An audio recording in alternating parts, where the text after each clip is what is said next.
Hello everyone, this is your friend from Naruto Audio Fanfics, and we are back once again with a brand new fanfic.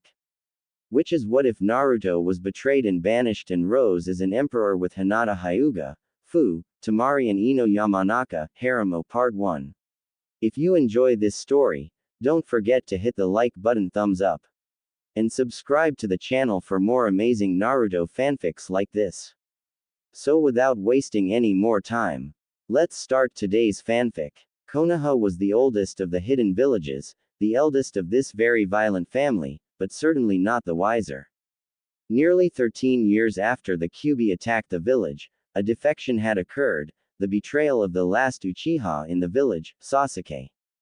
Due to the recent Sand Sound invasion, the village was forced to put the weight of an enormous amount of missions on a thin force. Ninjas that were used to have time and lounge a bit in their free time were suddenly forced to work day and night to ensure the village still appeared strong to the other powers. This sudden drop of the ninja presence in the village left plenty of occasions for the deserters, and Sasuke Uchiha took one such occasion. Because of this lack of experienced ninja, the Hokage was forced to send a squad of genin after the traitor and his unknown escort. It was an utter miracle that the Sound Four were defeated, and an even bigger miracle when it appeared that, despite heavy injuries and 2 near-death cases, there were no death. However, that was where the miracle stopped. Despite Uzumaki Naruto's best efforts, he failed, and Sasuke Uchiha left. Sasuke was viewed by the Leaf civilians as their little prince, and such an event did not sit well with them. In their rage, they did what they had done for the last 13 years. They blamed the innocent. The civilians became enraged, shouting it was Naruto's fault, that he caused Sasuke's desertion, not realizing in their narrow minds that he was the one that could have avoided it. In their fury, they began demanding the banishment of the blonde, and when it was refused, an insurrection erupted. A good 90% of the civilian population of the village went against the Hokage. Drawn by the smell of blood, some ninja clans and shinobi of various renown came to support the motion, putting Tsunade in front of a full-scale revolt. At first, she began to repress the insurrection, but defections inside the Anbu forced her to bow to avoid the civil war. She was the one to tell Naruto of this, to tell him that, in order to save his life, she had to crush his dream. Tsunade was the first to admit that it was a bitter defeat, and Naruto had completely collapsed when he heard that. It was grief-stricken that Naruto had been released from the hospital. Jiraiya soon came to him with an offer. He would take him as an apprentice, make him stronger than any ninja in Konoha, so powerful that they would be forced to beg him to come back and make him Hokage. Of course, Naruto knew it was his only sliver of hope, so he went for it without any second thoughts. However, the village wasn't finished. A particularly vicious Jonin with some skills in Fuinjutsu decided that banishment was not enough, so he captured Naruto, tortured him for hours, and then crushed his last hope by sealing off all of his chakra permanently. The seal had been engraved in his blood using a forbidden and particularly painful ritual, and even a seal master as experienced as Jiraiya could do nothing about it. Kakashi, which was in the village in between mission, was the first to find Naruto after he savagely murdered his tormentor. The blood-covered blonde was crying in a corner of the basement of the Jonin, crying over the dream that had been taken away from him once again. Jiraiya and Tsunade did not know what to do anymore. Naruto was going to be banished, and now he didn't even have the means to defend himself. 2 days before the banishment, while they were desperately trying to find a solution, Naruto beat them to the punch, deciding to leave the village on his own and disappear. The shattered blonde was walking through the village, walking slowly to the gates, so focused that he became oblivious to the taunts and insults sent his way. As he walked through the market, the villagers did one last mistake. A villager, out of spite, threw a knife at him. Without even looking, Naruto blocked it in between his fingers. The other villagers, irritated, began insulting him louder and louder, until one of them snapped and tried to stab the blonde with a knife. Inside the teen, something broke, and so began what would be later remembered as the marketplace slaughter. When the Anbu arrived, they were shocked. The market was bloodied, bodies littered the floors, the wounded and the dying were crying in pain, and Naruto was calmly walking down the street, a bloody knife in each hand. The shock was so great that none stopped the blonde from leaving. As Naruto disappeared behind the horizon, the village realized what happened, how a seemingly harmless child had slaughtered over 50 people, how he could have done so for years, how he just went with pranks. They realized that they went too far, and maybe created the very demon they accused him of being for so long.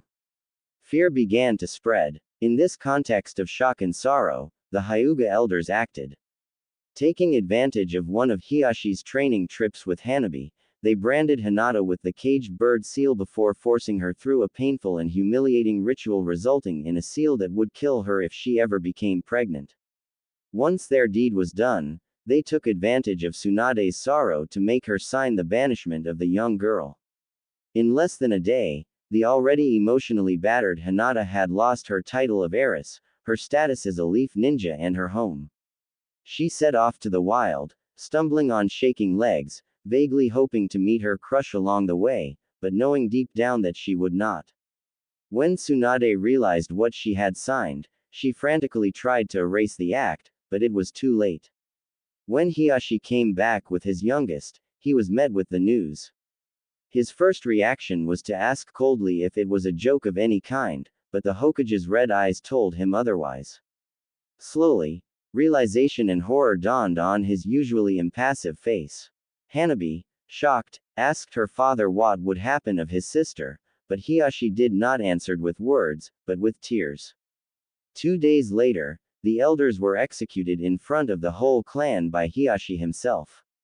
He then quickly sent as many search teams as possible to find his daughter and bring her back, hoping that Jiraiya could get rid of, at least, the degrading seal that prevented her from giving birth, but it was quickly revealed that the girl had, for all intent, disappeared. Roughly at the same time, in Taki, a 13-years-old girl with pale green hair was driven out of the village by a mob of villagers, civilians and ninja alike. Her one crime was to be the container of the Shichibi, and because of that she was hunted down. It was, sadly, quite a common occurrence in her life. They would first attack her small house, breaking the windows and furniture, damaging the walls and such, then they would hunt her to the outskirts of the village where she would wait a few days then go back. The leader of the village, her uncle, never really paid attention to any of this because she always came back, but not this time. Her house had been burnt down, she had lost everything and her own blood father had turned his back on her, she had no more reasons to stay. With one last hateful look at Taki, she left, to the west in its unknown and savage lands. The night had fallen on the palace, engulfing the throne room in dreadful shadows. A man stood there with 8 guards around him, frightened. He was not afraid of the guards but of the shadowy figure seating on the throne, only their feet visible. Why you can't do that? You can't. I'll have you killed if you even dare to think of that.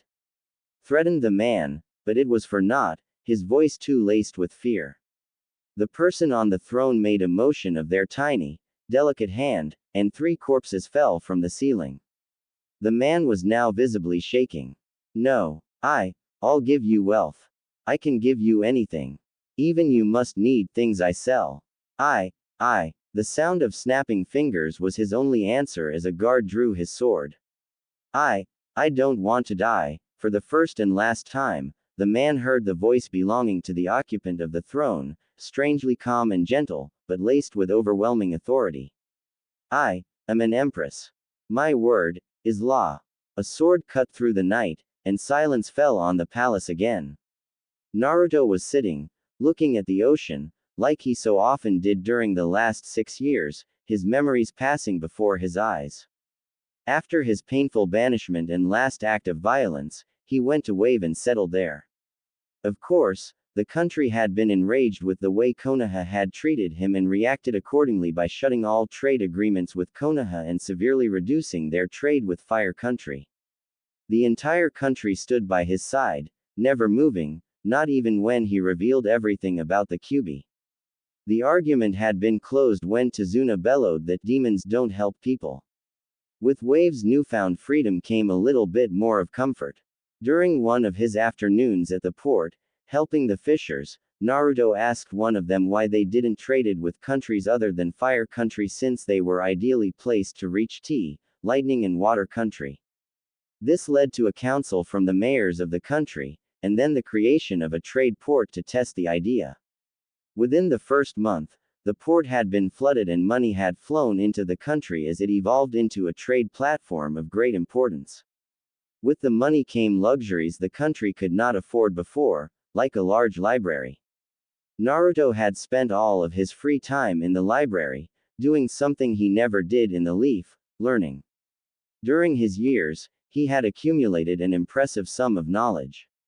People began to come to seek advice 3 years after he left Konoha, and he had seen quite a lot of people. Envoys from several curious daimyo, traders and even his former teammate Sasuke. The blonde smiled amusedly thinking of their 2 meetings. The first was soon after he killed the snake that trained him and the Avenger didn't ask for any advice, and the second had been soon after he learned the truth on his brother and this time he did seek advices. The true leader of the Akatsuki went to him, to capture him he said, and cynically offered him the occasion to advise him. He had exposed his plan, expecting the usual moral arguments. But Naruto had moved past the point where his arguments were fully moral. He had calmly explained why his plan was useless, how it would only delay the wars, how it would bring unnecessary and useless pain to the world, how his inheritors would fight over the power left behind. The masked man grew more and more fierce, trying to defend his idea, only to see it methodically shot down. In the end, he left, defeated and disillusioned, his only determination left being to tell Sasuke the truth and die by his hand. Before he left, he gave Naruto a present that he didn't await it anymore, the name of his parents.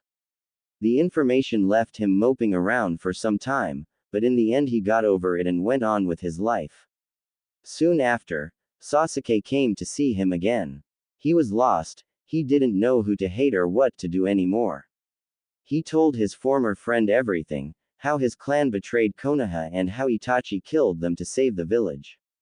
Naruto's answer was to find Itachi, talk to him, and maybe find a way to bring him back to Konoha while clearing his name, but he warned Sasuke that it would be at the cost of his clan's honor.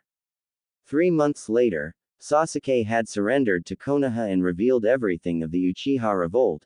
Itachi had been called back, decorated for his service going beyond what could be normally asked, and due to the population pressure, Sasuke had only been condemned to 2 years of jail. Soon after he had surrendered, Tsunade and Jiraiya came to see Naruto with those of the rookies that did not thought ill of him and were free. After the Kyuubi issue had been made public knowledge, they were a handful.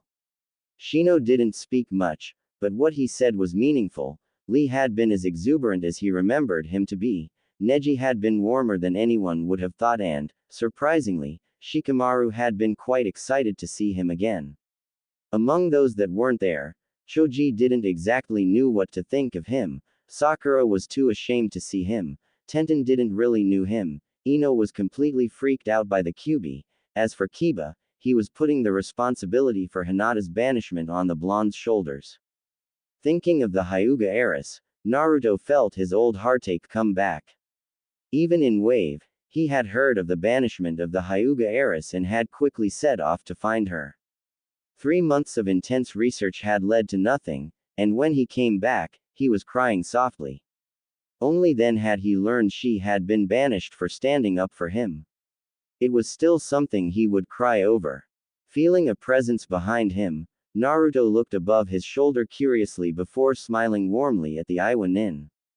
Namikaze-sama, Tsuchikage-sama and Raikage-sama are waiting for you.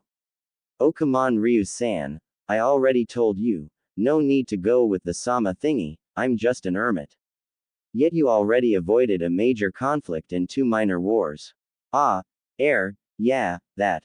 Oh, well, let's go. A-san is not the most patient guy ever, and it's worse when B's around.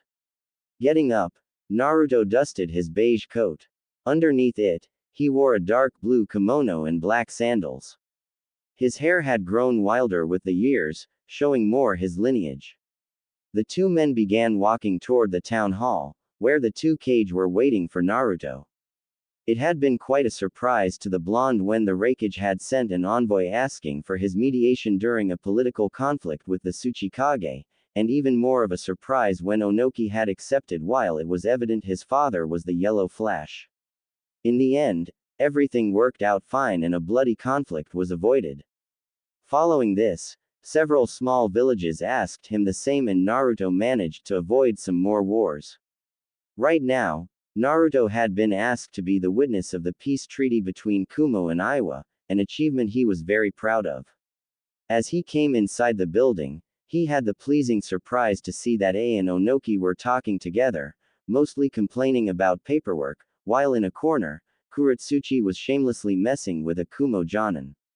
Seeing the blonde was there, the two leaders stopped talking and smiled contentedly at him.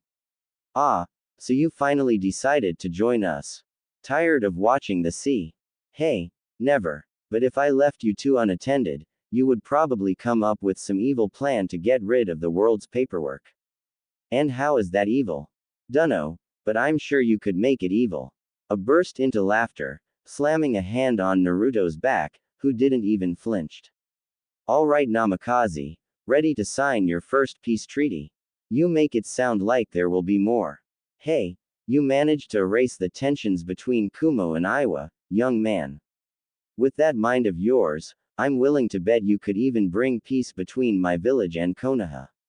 It would be ironically fitting considering who your father was. Yeah, well maybe another day, for now we have a treaty to sign. With a nod, the two Kage took their place, and signed the treaty. It was then Naruto's turn to do so. With this treaty, a new era was beginning, and maybe peace would come forth. After such a short act, they all felt a sense of accomplishment completely disproportionate, but they didn't care. An overly enthusiastic A asked to the mayor, Tazuna, if they could stay here to celebrate a bit, which was of course accepted without any complaint. Naruto and the others then left the building, only to be welcomed by a surprising, and for the two leaders, angering view. Two peoples, a man and a woman, wearing the cloak of the Akatsuki. Immediately, the two leaders were ready to fight, but Naruto stopped them. No, there will be no fighting. What? Are you kidding? They're here for you. He is right, young one, they will kill you. I don't fear death. You can all calm down, we are not here to fight. Uneasily said the woman. The Iwa and Kumo nin, relax ever so slightly and studied the two Akatsuki before them. The man was a red-headed middle-aged man and the woman had blue hair with a piercing in the lower lip. Naruto faced them with a smile. Well, if you are not here to fight, then maybe you would like to ask for an advice. How? Excuse me, sir. I quite didn't catch that since you were whispering. Naruto asked sheepishly. How can you, with just words, swat away decades of hatred? How is such a thing possible? At first, everyone was silent, but a sad smile appeared on Naruto's face. Then you must be Nagato and Konan. Jiraiya-sensei told me about you too. I take it Yahiko perished. It is sad. Such a question cannot be answered quickly. Come, we will be more at ease to talk around a cup of tea. But I must ask one last thing. Turning to the two leaders with hope in his eyes, the blonde asked the question he ever asked when either of them came nearby. Do you have any news of her? Onoki only lowered his head with a sigh while shook his head solemnly.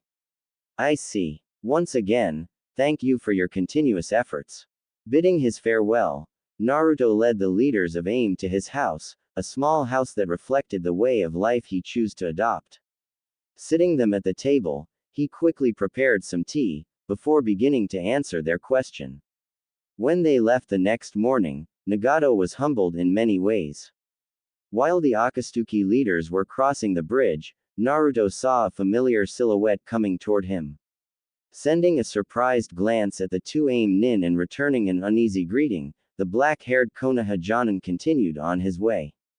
Sasuke had changed a lot, and that was seen in both his attitude and clothing. He was now wearing proudly his Konoha flak jacket, a black Haori bearing the Uchiha crest on his back above it and a sword strapped to his back. As he reached Naruto, he greeted him with a warm yet hesitant smile. Naruto. Sasuke. I think I know why you're here. You want me to go back to Konoha. Yes. It's your home after all, you belong there. No, I don't. This village has insulted me, ridiculed me, tortured me and broken my one dream, twice. And now that my father's name is known, they want me to go back. No. Besides, here I can make the difference, I can bring peace. Are you sure? Hell yeah. Just yesterday I signed a peace treaty between Iwa and Kumo. Isn't that awesome? Asked Naruto with one of his biggest grins. Sigh, it will forever be beyond me how you can swing from dead serious to overly happy in just a second. But that was not what I meant. I know. But I will stand by my decision. My friends know where to find me and they can come whenever they want. Even Kiba came by. It was to break my face, but, oh well. I always healed fast. Is there any way to make you change your mind? Tell me Hinata-chan is back in Konoha and I just might think about it.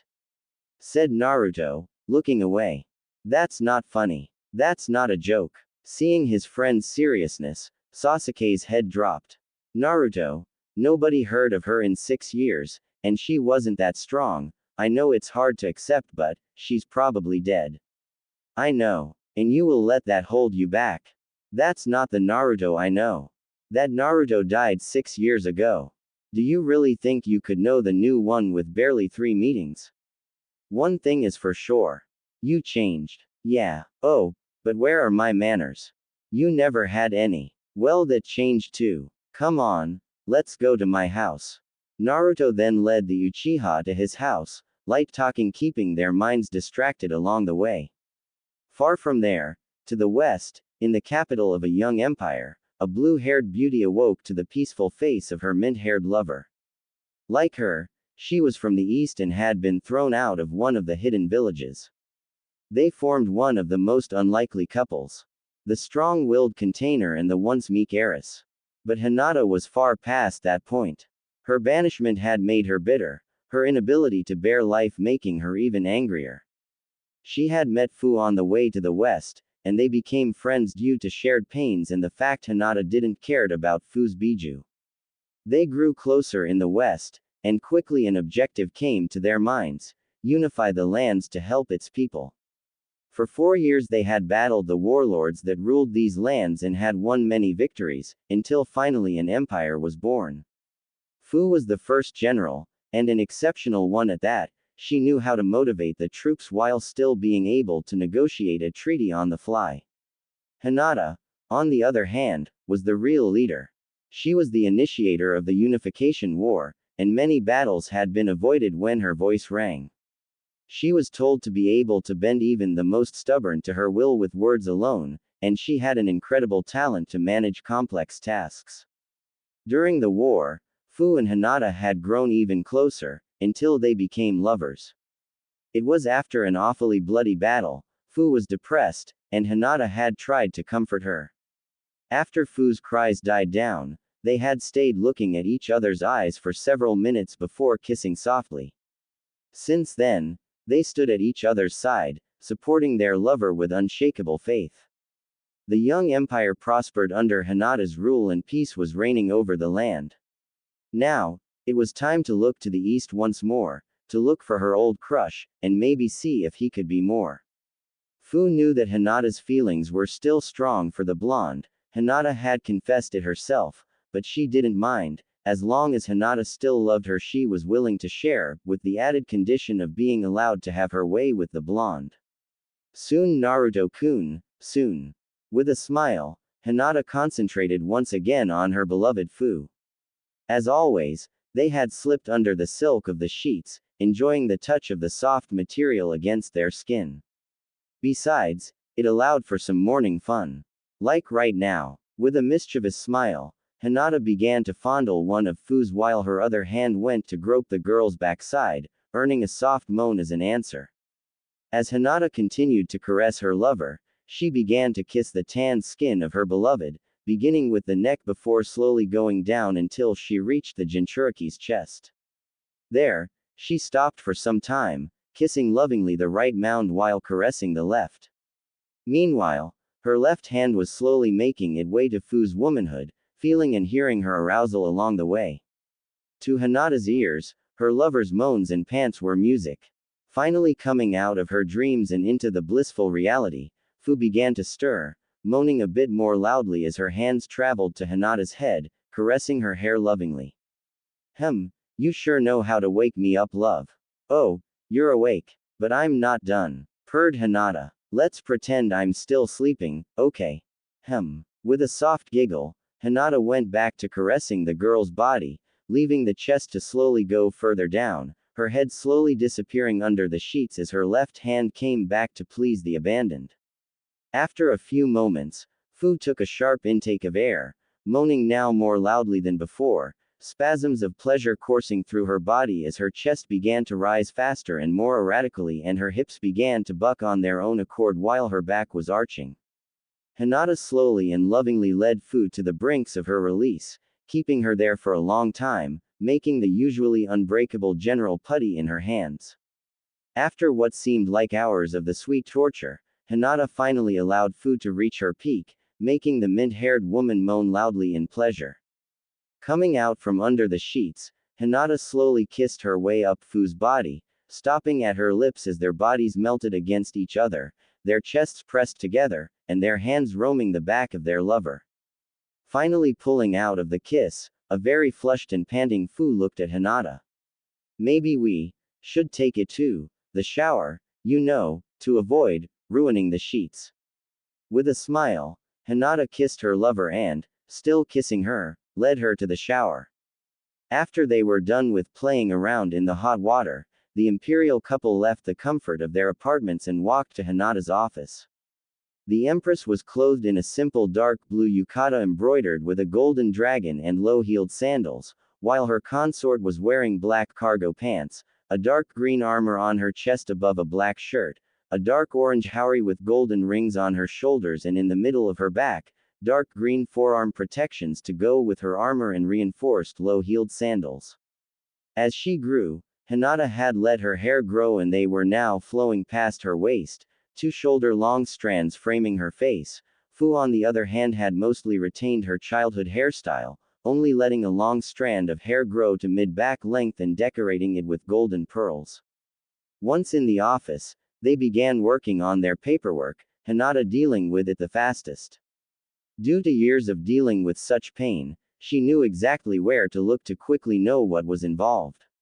Even if she trained Fu, the mint-haired war master was more at ease on a battlefield or a training ground than facing paper enemies. Luckily there were few papers to work on this day and they quickly finished their work. Okay Hina-chan, the case cage should be here soon. Hey, I wish you were there when I talked to his envoy. The guy was ultra laid back, and damn weird with that, can you believe he was wearing makeup? Makeup? Was he using puppets? Don't know, I didn't fight him, but he did have scrolls on his back. He was also wearing some kind of cat cosplay. Konkuro of the Hidden Sand, nicknamed the Lord of Puppets. He fought Sasori of the Red Sand's head on and even stole half of his puppets and all of his most powerful ones. Huh, so he's a badass. Well, he still went pale when he learned who I am. Looks like the war lady is known to the east too. So it seems. I didn't paid much attention to the politics in the Suna, I wonder who is the case cage. I heard it's a guy with huge bags under his eyes, and that he used to be a psycho. Gara-san. You know him. He is the container of the Aikibi. Maybe he knows where Naruto-kun is. I sure hope so, I wanna meet that guy. Hinata smiled at Fu's brash announcement. As she was about to answer, a knock was heard at the door. Fu opened it to see a servant. The man elegantly bowed and informed them that the Suna envoy had arrived. Thanking him, the 2 women rose to their feet, Hinata grabbing her veil on the way. She never appeared before strangers with her face unobscured, it was both a way of protection and intimidation. Her eyes were a source of superstition and one of the reasons of her charisma. She was believed to be blind yet able to see into the soul of those before her. Putting on her dark blue veil, she entered the throne room and sat on the throne. The room was gigantic. A dozen of 5 feet large painted columns were lining the long dark gold carpet leading to the throne with smaller ones behind them, each pillar engraved in honor of one of the summoned clans that supported the rise of the empire. The crane, lion, panther, fox, tanuki, wolf and raven clans were among the most notable. Samurai wearing the dark yellow armor of the empire stood guard in the halls, and shinobi of the innumerable clans of the empire were hiding in the ceiling. At the end of the enormous hall stood the throne, a golden chair with dragon decorations. The wall behind the throne was decorated with wooden statues of dragons, their slender silhouettes snaking on the wall. The 5 dragons presented were the most powerful of the dragon clan, the personal summons of the empress. How she came to impress such beasts, no one knew, but it was a mark of her might and wisdom everyone bowed to. As she sat on the throne, Hinata Hyuga ceased to be, replaced by the blind empress, the dragon of the west, conqueror of 1,000 kingdoms. When Gaara entered the room with his escort, he instantly felt intimidated by the place. His trip in the empire already showed him that the west enjoyed gigantic buildings, but this was insane. The room was at least 2-story tall. The sheer number of guards patrolling here was overkill, and on the throne stood a woman that was told to be the most powerful kunoichi to ever walk the face of the earth, her close second standing by her side. I wonder if coming here was such a good idea. Glancing at his escort, he could see Temari looking at the columns in awe, Kankuro gazing anxiously at Fu, the war lady, war master of the empire, and Matsuri looking ill at ease. With a sigh and a prayer, Gaara began his walk to his possible impending doom. Once close enough to the throne, he bowed deeply, waiting for the empress to talk, and his wait was short. Kage dono, what do I owe the pleasure? Asked the powerful woman in a polite, yet warm tone. Empress Sama, I am here today to know what your intentions toward Wind Country are. Our daimyo is growing nervous, the strength of your army is well known. If you are worried for your independence, then do not worry anymore. I do not intend to invade Wind Country. That is most fortunate. I am sure my lord will be relieved. Perhaps trade agreements would help cement the peace between our countries. We are most interested in the goods from the west. Trade is always welcome for it ensures peace. Hinata smiled behind her veil. She had them just where she wanted and it had been easier than she had hoped. Someone would have to go to Wind to negotiate those treaties, which in turn would give Hinata a good insight of the politics of the East without revealing herself too much. With a small wave of her hand, Hinata motioned Fu closer and, once close enough, began to discuss quietly with her. After a minute, Fu left the room. My right hand, Fu, will accompany you and represent me in those negotiations. She will be ready shortly and you can then leave at your convenience. Though, I would be most pleased if you stayed a bit and enjoyed the facilities at your disposal. Gaara bowed, thanking the Empress. After 5 years of politic, he knew how to discern a polite dismissal and a gracious invitation, and this was definitely the later. He kept replaying the exchange in his head as a guard led them to their apartments. Once there, he sat down in a very comfortable armchair, sighing heavily. Immediately noticing, Matsuri went to the young Kage, worried. Gaara-kun, what is it? She was pleased. Pleased enough to invite us to stay as long as we want. I said something that satisfied her greatly and I just can't put my finger on it. You think there's something fishy? Asked Kankuro, still clearly nervous. I'd be careful with these guys.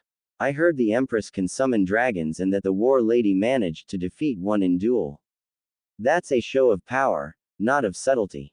Remarked Temari. Is there any other thing we should be wary of? Yes sis, there is. The Empress is sending us a Jinchuriki that is actually in good terms with her Biju. She can take the Shichibi's form anytime she wants if our reports are accurate. Oh, that's bad. But she is supposed to negotiate a treaty, right? What would be the point of lying on that? If they want to invade us, wouldn't they first try to intimidate us into giving in?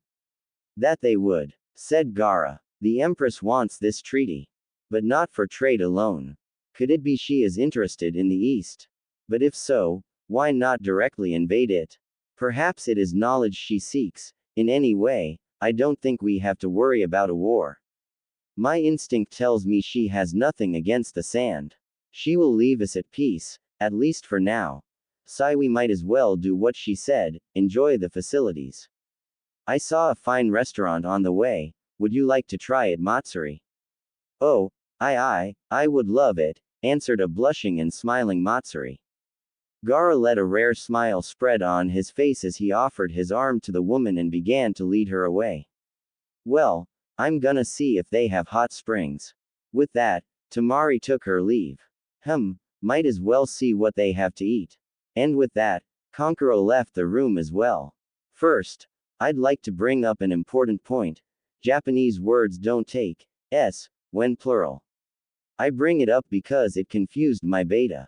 Speaking of which, I'd like to thank Cyinex for helping me improve my work. I corrected my text following most of his recommendations and only kept it as I originally wrote it when I was certain my version was clearer, but then again, I can be wrong. Now, let's answer to one anonymous reader. Guessed, you know who you are. Yes, I could have used betrayed and banished some more, but once for each of the main characters seemed enough. Though, I could have added a pet bird and put the same kind of line, like, unsold, betrayed, banished. A lonely pet becomes the feathered lord. All shall fear its beak. Or something like that. Maybe some other time. Lastly, I'd like to tell you all how happy I am to see two authors I admire are reading this story. Lord Rahl, Master of Dahara, Heir of Whirlpool is really a good story.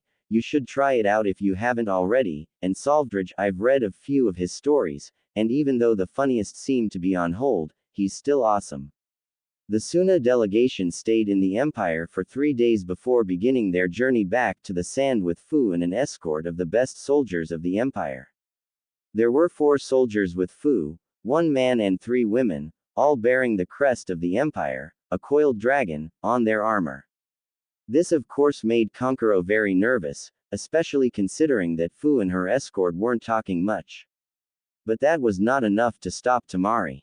As the night fell, they reached the border of Wind Country and quickly set up a camp. Temari, unable to hold her curiosity any longer, asked the question that was running through her mind. Fu-san, you seem ill at ease, is something bothering you? This instantly made Gara cringe, fearing that the war lady would feel insulted by the lack of a respectful honorific. Instead, Fu just looked a little more pissed. You kidding me? Of course there's something bothering me. While I'm away I can't be with my girl. Your girl? Asked Temari, lost between amusement and surprise. A gigantic grin began to spread on Fu's face. Yeah, the hot lady on the shiny chair. At this, all of Suna's ninja stopped, looking at the mint-haired girl with shock written all over their face. Even Gara had lost his impassibility as nervousness began to take him over. She's the Empress's lover. If anything happens to her, I'm losing my head. What next? She's going to say she's here to abduct someone. Matsuri, who was finally coming out of her shock, began thinking back to what Gara had said a few days earlier. Fu-sama, chill out girly, I'm not so formal. Very well. Fu-san, Empress Sama could have sent anyone of some trust to negotiate such treaty. If it's not asking too much, could you tell us why she sent you instead? Simple, kiddo. My hottie of an empress knows someone that we suspect is in the east, so I'm gonna look around. If I find something on the guy, and I see him, I'll jump him, tie him up and bring him back to the Empire so we can have our way with him for a full freaking week. Matsuri and Temari quickly blushed a deep shade of red, Gara face-palmed, chastising himself for asking it while Konkuro muttered, lucky bastard. Meanwhile Fu's troops were laughing slightly, clearly used to their leader's antics. Matsuri, finally registering how she had been called, answered back slightly irritated. I'm not a kid. To everyone's surprise, Fu's expression went from an amused grin to a much more subdued one. Have you already had to kill 2,000 men to ensure peace? Matsuri, shocked, could only shake her head. Fu, with a pained and tired smile, looked at her. See, you still got some of your innocence, so you're still a kid. And I hope you never lose it completely. Because there's no going back. Silence settled on the camp. Of course, the Suna ninja knew some veterans of the past wars, but they couldn't really relate much to them. And here, before them, was a woman no older than them that went through the horrors of war and far worse. It was unsettling, to say the least. Temari, wishing to change subject, went back to what Fu had said. And that guy you're looking for, do you have a name or something? Maybe we can help. No offense, but we're not allies yet. Besides, that would give way too much leverage on the Empress. Add to it the fact that our guy was a tad bit wanted last time my girl heard of him. I'm sure you can understand why I don't really want to talk about him openly. Now Fu was a bit better but still way more collected than she used to be. What do you mean, wanted? Is he a criminal? Asked Matsuri, now wondering why the Empress would know such an individual. No, not in the least. Even if, for some, his very existence was a crime. At this, Gaara immediately tensed. He is a Jinchuriki, just like the two of us, isn't he? Fu barely nodded. It was the last time she talked that night as she lost herself in her thoughts. The Wind Daimyo was shifting uneasily on his seat. Seated in front of him was Fu, smiling as ever with a dangerous spark of mischievousness glowing in her eyes. The man hoped for a trade agreement, but he was not prepared to meet an envoy from the Empire so soon, and the woman across from him was fully aware of that. The funniest of it all was that he had Gaara to thank for putting him in such an uncomfortable position since he accomplished his mission. Finally deciding to act, the daimyo turned toward his military counterpart. Thank you, Kazekage Dono, you did very well. I will not hold you any longer, as I am sure you are very busy taking care of Suna. Gaara knew a dismissal when he heard one, and this was one of the coldest he ever heard, but then again, this man would be nothing without the constant work of his troops. With a polite bow, Gaara left the room. Turning back to his guest, the feudal lord noticed that her expression had shifted to annoyance. You know, if you treat your troops that way, they're bound to turn against you. Maybe you should take a few lessons in management. The daimyo sat there, bewildered, before growing very cold. You should learn some respect, girl. Be sure that I will mention your behavior to the Empress. At this, to his dismay, her smile came back even wider. Well, don't mind me, feel free to do so, she'll forgive me after some hot, sweaty, fun. Said Fu, almost purring the last part. Hearing that, the man's first reaction was to look at her with saucer-sized eyes. Then the implications dawned on him and a look of horror made its way onto his face. She's the Empress's lover. With such a relation she could get away with anything. It was at this point that Fu decided she had had enough fun and that it was time to get down to business. Alright, I'm here to negotiate trade agreements, so let's go with that. First, I'll need to know exactly what can be sold between our countries. You know, the usual. Raw materials, craft products, those kind of things. Next I'll need the average price, and eventually we'll have to set up the trade taxes, determine the trading routes and build the necessary infrastructures. Wait. Why are you looking so lost? Oh boy, this is gonna take longer than I thought. Do you at least have a counselor that knows something of trading? The daimyo, relieved to find a cue to discharge the affair on someone else's shoulders, quickly sent for his advisors before excusing himself to go administrate his country. As three advisors sat in front of her, Fu took a deep breath before diving into a sea of information. To the cantainer's dismay, the three old idiots were constantly beating around the bush. For a straightforward girl like Fu, it was infuriating. After a while she snapped. Enough. AAARGH. Can't you people just get to the point? So far all you told me is that you have a lot of freaking sand and some exotic fruits. Just cut the crap and speak, damn it. I'm half tempted to declare war on this oversized beach just to make you shut the up. The three immediately began to panic, two of them frantically trying to calm her down while the third went to his lord in an all-out panic. Soon after, the feudal lord came back with his advisor, looking just as panicked, and began his clumsy attempts to calm the imperial envoy. Through this all, Fu just remained in her seat with a blank face. Finally, as the four men stopped to catch their breath, she stood up, informed her host that she would retire for the night, left the room and settled down in the room that had been prepared for her. After a short while, a howl of laughter escaped her room, shaking the whole palace. During a whole week, Fu tried to obtain more information on the Wind Country's exportable products, but it looked like the first day had made them overly cautious, and even slower. It was infuriating. The longer she was trapped there, the longer she would be away from Hinata, and she knew she'd never find any intelligence on the Uzumaki her love wanted so much to know about. Finally, after a week, her salvation arrived. The fire daimyo came for a diplomatic visit. It was a wonderful chance to take her mind off her frustration, and she was not about pass it up. Sasuke stood at the ready in front of Konoha's extended council. Normally, only the most important and experienced shinobi would gather, but since it was an extremely important affair for the whole village, Tsunade had permitted the civilians to attend too. They all sat in an eerie silence, waiting for Sasuke's report, hoping for the best, but knowing that he had failed. Finally breaking the silence, the Hokage spoke. So, he refused. Sighs of sadness were heard, some gritted their teeth. Tsunade was at loss of words, but she needed to know. But, why? Doesn't he want to be Hokage? Maybe we could get rid of that seal and allow him to be a ninja again, so why pass up this chance? After what happened on the marketplace, he doesn't want to see blood ever again. He is fine with his way of living. I tried everything I could, but it was all for naught.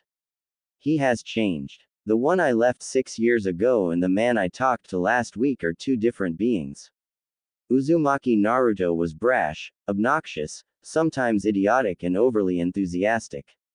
Namikaze Naruto is calm, quiet, intelligent and wise. These are perfect qualities for a ninja. Why does he refuse to return? Asked a civilian counselor. Because of the past and the future. He still resents the village for the way he was treated and feels we are being hypocritical to call him back now that his father is known. He also believes he can help bring about peace from where he stands and that joining Konoha would be wasting such an opportunity. When I arrived, he had already signed a peace treaty between Iwa and Kumo, and when I left Kusa and Aim were requesting his mediation to settle a dispute without bloodshed. He does not wish to fight anymore, he wishes to avoid conflicts. Is there any way to convince him to come back? Asked Choza Akamichi in desperation. There is only one. Everyone perked up, looking intently at the Uchiha. And, what is it? Find Hyuga Hinata. All hope was crushed and everyone looked down in despair. Except one man. Has he any information on the possible whereabouts of my daughter? I do not know Hiyashi-sama. Very well, I shall go talk to him. Maybe we can find something if we share what we have. Grabbing his cane, Hiyashi stood up with difficulty, his daughter Hanabi quickly coming to his aid. Hiyashi, in desperation, had joined his clansmen in the search of his eldest and, following one of the few leads they had been injured, his right leg crushed under tons of rock. His search had taken its toll on both his body and mind, leaving him with premature wrinkles and long strands of white hair. Though his search had been a failure, though he had no more leads, though every single one told him it was probably too late, he never lost hope. Sum looked at the prematurely aged clan head with pity in her eyes. Hiyashi, she's probably dead. Just stop hoping, it's becoming an obsession. At that, Hiyashi just scoffed. She is not dead. She is strong. I may not have seen it at the time, but to withstand all of the abuse these traitorous old monkeys bestowed on her and still manage as she did, she has a rare strength. Besides, she is just like her mother, gentle but unyielding. She is alive and I will find her, even if it's the last thing I do. With that Hiyashi Hyuga left the council room, supported by his daughter, to prepare for his travel to Wave. As it was customary in such occasion, Fu had been invited to eat dinner with the two daimyo and, of course, the Fire Lord was very interested. The Western Empire. Incredible. I heard many rumors on this place. Is it true that the Empress is a ninja capable of summoning dragons? That's true. Some were really arrogant, but she quickly put them back into place with a simple glare. A simple glare. Yep. She glared down a 50-foot-long dragon. I know it's incredible, and I wouldn't believe it either had I not been there myself. How fascinating. I also heard she is blind yet can see in people's souls. Well, that's something I cannot talk about. I have to keep everything about her eyes a secret. Oh, I understand. If I may ask, why have you come? I was sent here to negotiate a trade agreement, but, well, let's say it hasn't gone as planned. Oh, I know what you mean. My wind counterpart is not at ease with trade, he fares much better when managing his treasury. So he delegates the trade negotiations to his advisors, and, well, you met them. Sadly, I have. At this, the wind daimyo began shifting uncomfortably in his seat. Oh, but I have an idea. Turning to his host, the energetic old man smiled. Maybe I could represent both of our countries. We already have trade agreements, so I am quite familiar your country's products, and the prospect of trading with the empire is quite exciting. What do you think, friend? Oh, that is a most excellent idea. I know I can trust you on this matter, and it will be most beneficial to both of our countries. Exclaimed the now invigorated leader. So, interjected Fu, I won't have to deal with the three advisors anymore. I won't die of boredom. The fire daimyo chuckled at that. No, you will negotiate with me. Perhaps a figure of authority would help in the negotiations, one that is seen by all as wise and reliable. Are you thinking of Namikaze-sama? Oh, I was waiting for an opportunity to finally meet him. Yes, he is the one I was thinking about. I greatly enjoyed our talk when I went to meet him, and his impartiality will ensure that the negotiations go on flawlessly. Maybe we should take this occasion to strengthen the ties between Konoha and Suna. So the Kazekage and Hokage will come too. Very well. I will send word to Gaara. I am sure he will be most pleased. It has been a while since he last had the chance to see Namikaze-sama, and I know they are good friends. Excellent. I will also send word to Tsunade. She will be just as pleased. When shall we go? We should go as soon as Gaara arrives with our escort. I will write the letter as soon as we finish dinner. Tsunade was sitting in her office, looking out the window. Her desk was as clean as the day it was bought, not even a single piece of paperwork was left. When Naruto was banished, she began to do her work to take her mind off her problems, and it quickly became a habit, and now she had too much time to think about what she could have done better. She had finished her work 2 hours ago and was looking since then at the village.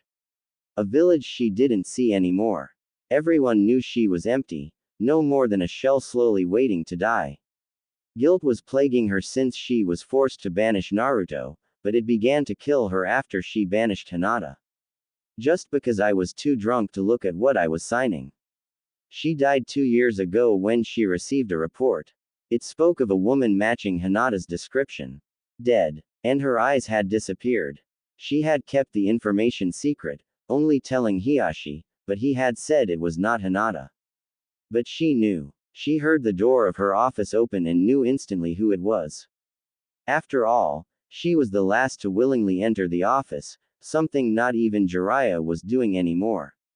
What is it, Shizune? We received word from the Fire Daimyo. You are required in Wave. The Fire and Wind Lords will be there to negotiate a trade agreement with an envoy of the Empire and wish to take this occasion to deepen the alliance between Konoha and Suna. I see. Any other requests? Yes. The message said to bring along representation from our major clans. I see. I will prepare then. Tsunade-sensei, will you please tell me what's eating you? It's been 2 years. You should go. Take your day off. Without another word, the Hokage got up and disappeared in a swirl of leaves. Naruto expected many visitors. Ambassadors, mercenaries, repentant criminals, even some feudal lords. But not Hiashi Hyuga. His very presence brought back the guilt he felt, and he couldn't bring himself to meet his eyes. The tea was now on the table, but no words were uttered. Hiashi finally grew tired of the silence.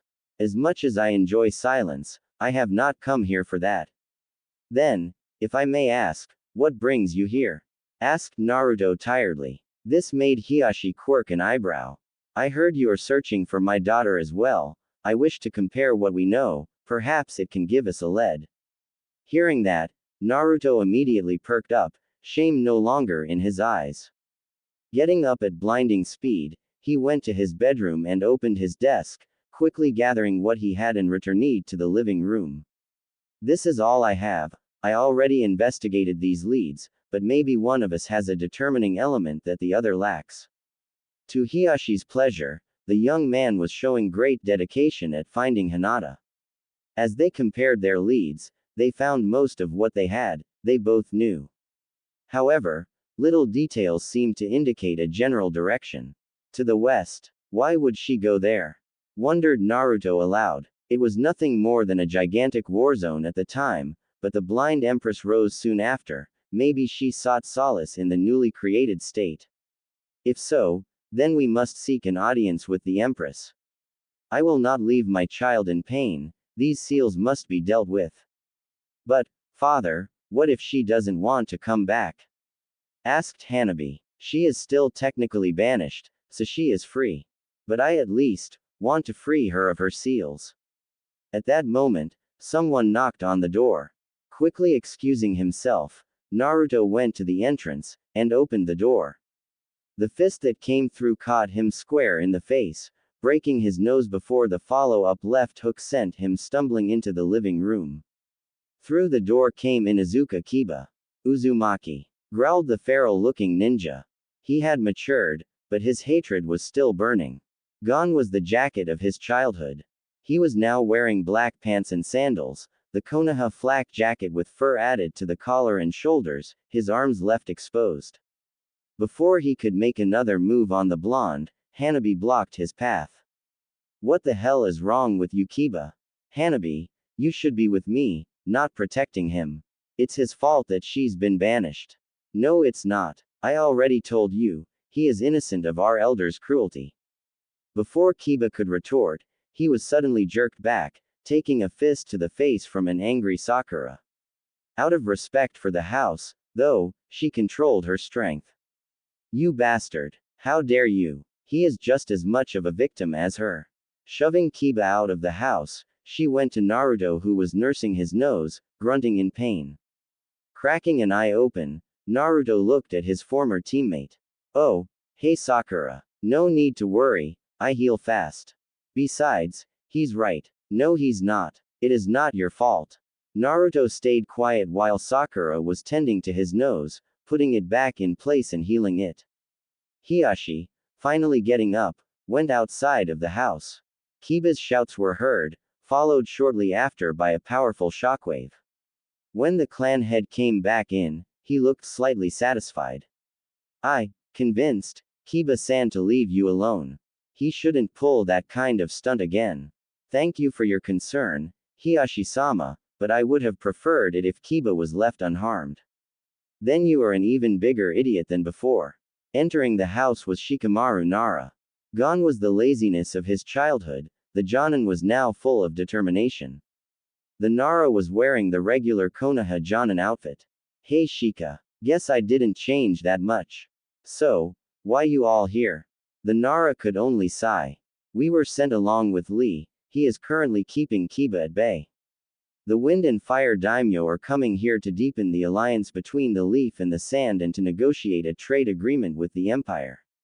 Heard of it? Instantly, Naruto was on his feet, a spark in his eyes.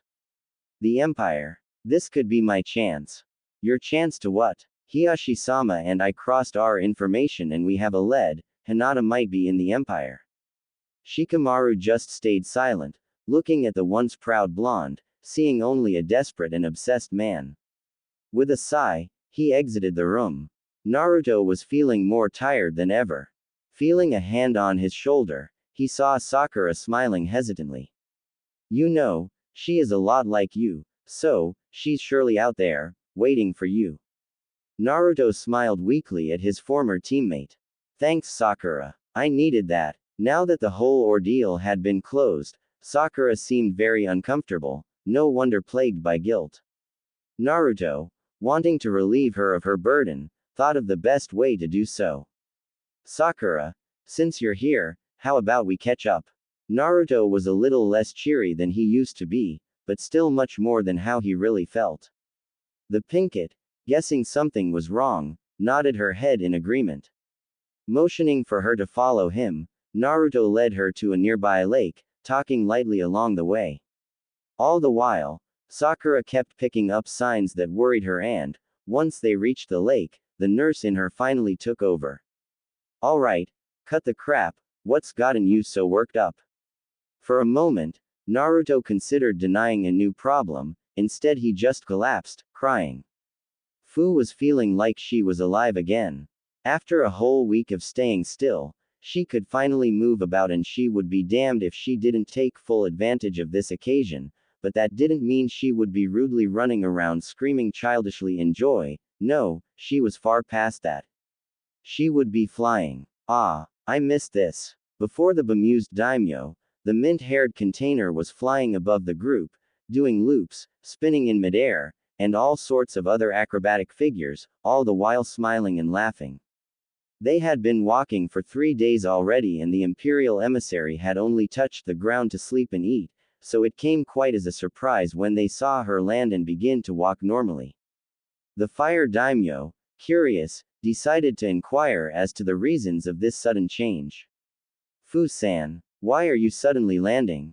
Are you feeling alright? Oh yeah, no problem, I'm fine, answered Fu, waving her hand dismissively. It's just that Shumei is getting pissed and wanted to sleep. Shumei. Yeah, the Shichibi. You, talk to your Biju. Why? Yes, he's quite nice when you get to know him. He can be a bit grumpy but other than that, he's a fun guy. The Suna delegation was thrown off guard with that declaration. Yes, they had heard that the war lady was on good terms with her Biju, but to think they were actually friends like her words implied. It was unexpected and somewhat alarming. The daimyo, however, were more curious than frightened. Really, I always thought the Biju were bloodthirsty demons, some kind of divine punishment. Not at all, they are sentient beings, attuned to the energies of our world. In fact, Shumei told me the Rakudo created them from the original energies of a greater being, the Jubi. Fascinating. But then, why did Kyubi attack Konoha? That's what's bothering Shumei. From what he knows, Kyubi shouldn't even have been free. Answered Fu, becoming thoughtful. Gaara frowned and the daimyo looked at each other, troubled. What do you mean? Hashirama Senju gave the Biju to the villages as a mean to ensure peace and from what Shumei managed to gather, Kyubi was kept inside Konoha, sealed in Hashirama's wife, Mito Uzumaki. The Fire Lord's eyes widened at that. Did you say Uzumaki? Namikaze-sama is linked to the Shadaime. Huh, how come? Naruto only recently took his father's name. Answered Gaara. Before, he was Uzumaki Naruto. It was only due to years of training that Fu kept her excitement at bay at hearing the name of Hinata's long-lost crush, instead taking an expression of surprise. Huh, but isn't Namikaze the name of the Yondaime Hokage? Yes it is. From what I understood, the Sandaime gave him his mother's maiden name to keep him safe from Iwa. But, if he's from Konoha, then how can I trust him not to be partial? At this, the fire daimyo lowered his head, Gaara clenched slightly his fist and all of the Suna delegation showed various level of anger or coldness. Yes, go with it, show to a foreign envoy how low this village has fallen. The reason is, Konoha banished him. What do you mean daimyo-sama? Why would they banish their greatest hero's son? Even if they didn't know of his father, they would have probably seen some kind of familiarity. They should have seen it, but the boy was, still is, the container of the Kyubi, and because of that the village hated him and mistreated him. They went as far as to seal away his chakra, destroying any future opportunity to ever use the ninja arts again. In the end, he became a wise man known throughout the elemental nations. He even became a hero in Iowa after he pacified their relations with Kumo. He even brought these two villages to sign a peace treaty. Wow, sounds impressive. At least I'll be able to relate to him. You know, the containers stick together thingy. Just to know, where's the guy living? In a small island nation, Wave. From what I gathered, when he was still a genin of Konoha, he and his team saved them from slavery at the hand of a corrupt businessman. He was so revered there that they even gave his name to the bridge that connect the island to the mainland. When he was banished, they took him in. Not caring of Kyubi. No, they don't care. These people are truly admirable. Indeed. When shall we arrive? If we keep this pace, in less than a week. By now, Tsunade should be in Wave along with the heads of the main clans in Konoha and their heirs. I see. Haim will want to know about it. A Hyuga presence is bound to cause trouble. Though, if I know her, she would be capable of glaring down even the most hostile Hyuga, and if they try to use the seal, well, surprise. With a somewhat dark look in her eyes, Fu went on. As they crossed the bridge, Tsunade felt nervousness washing over her. She was determined to tell Naruto the truth, but how would he take it? She wondered if he even could accept it. Seeing the bridge the first time, she had been surprised to see its name. She had heard of Naruto's accomplishment in these lands but never thought he would be that deeply loved. Now, it was another reminder of her failure. Looking to the end of the bridge, she saw 4 figures standing at attention. As they came closer, she saw it was her student, Sakura Haruno along with Shikamaru Nara, Rock Lee and Kiba Inuzuka. Through the years, Sakura's choice of dress had changed. She now wore a red haori over her flak jacket along with black pants and low-heeled sandals. On her arms were only plated gloves, her hair gathered in a low ponytail reaching the middle of her back. Lee, though he kept most of his eternal green spandex style, now had a more weathered look, his face now more mature, metal plates protecting his forearms. Looking at the group, she could already guess that Kiba did something brash and idiotic. Finally nearing them, she saw Sakura take a few steps forwards. Report. Ordered the Hokage. Hokage-sama, contact has been established. As expected, clan head Hyuga Hiyashi is present along with Chunin Hyuga Hanabi and is currently being housed by Namikaze Naruto. Hokage-sama, I must report that Chunin Inuzuka Kiba showed great hostility to the negotiator. Be more precise. He punched Naruto before any word could be exchanged.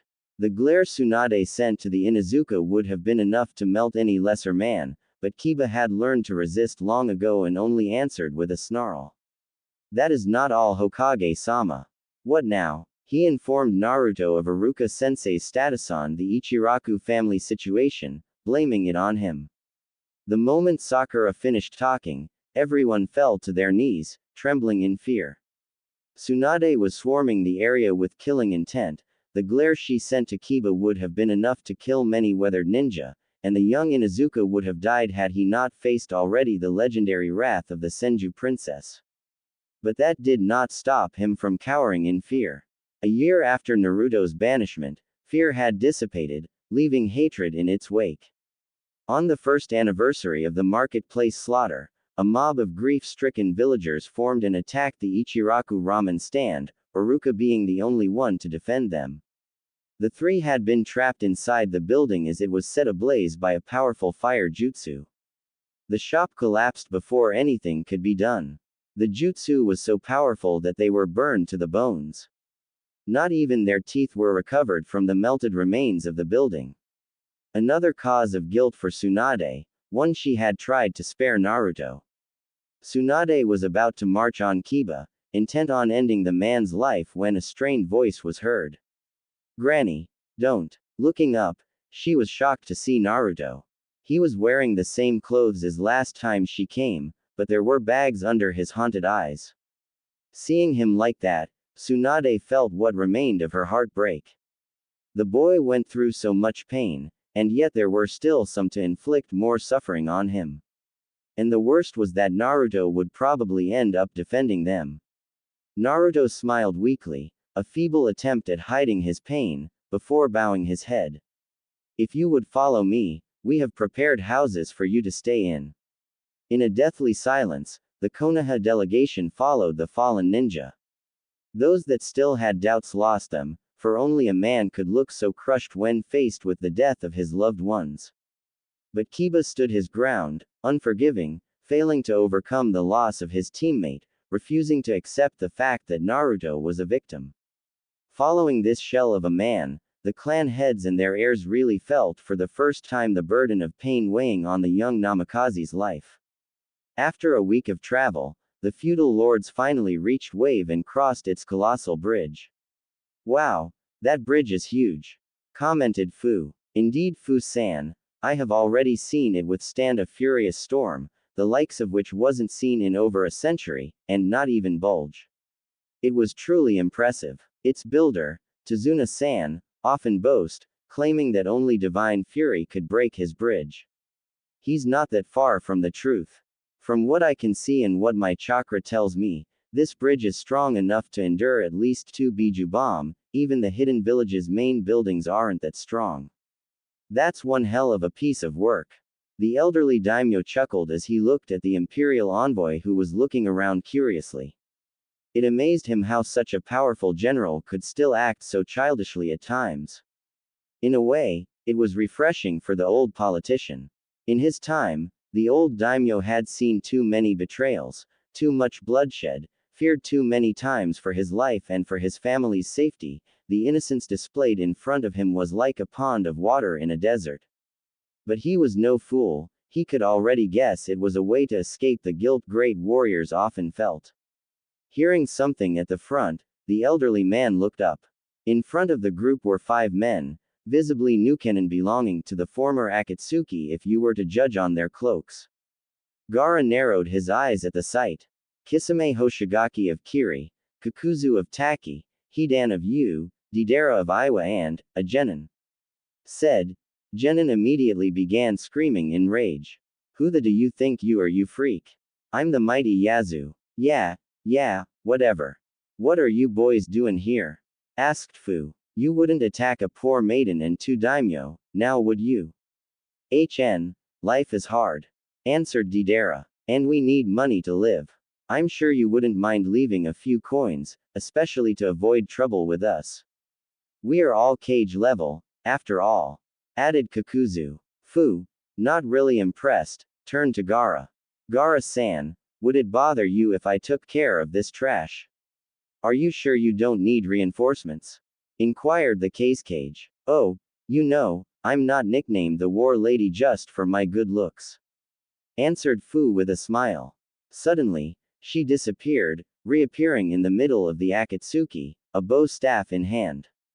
Before any of the criminals could recover from the shock, the staff collided with Kisami's head, the sickening sound of broken bone following as the man's lifeless body flew to the left.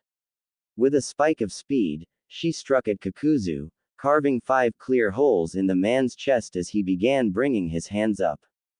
Hidan immediately charged at her as Deidara took to the air on one of his clay birds.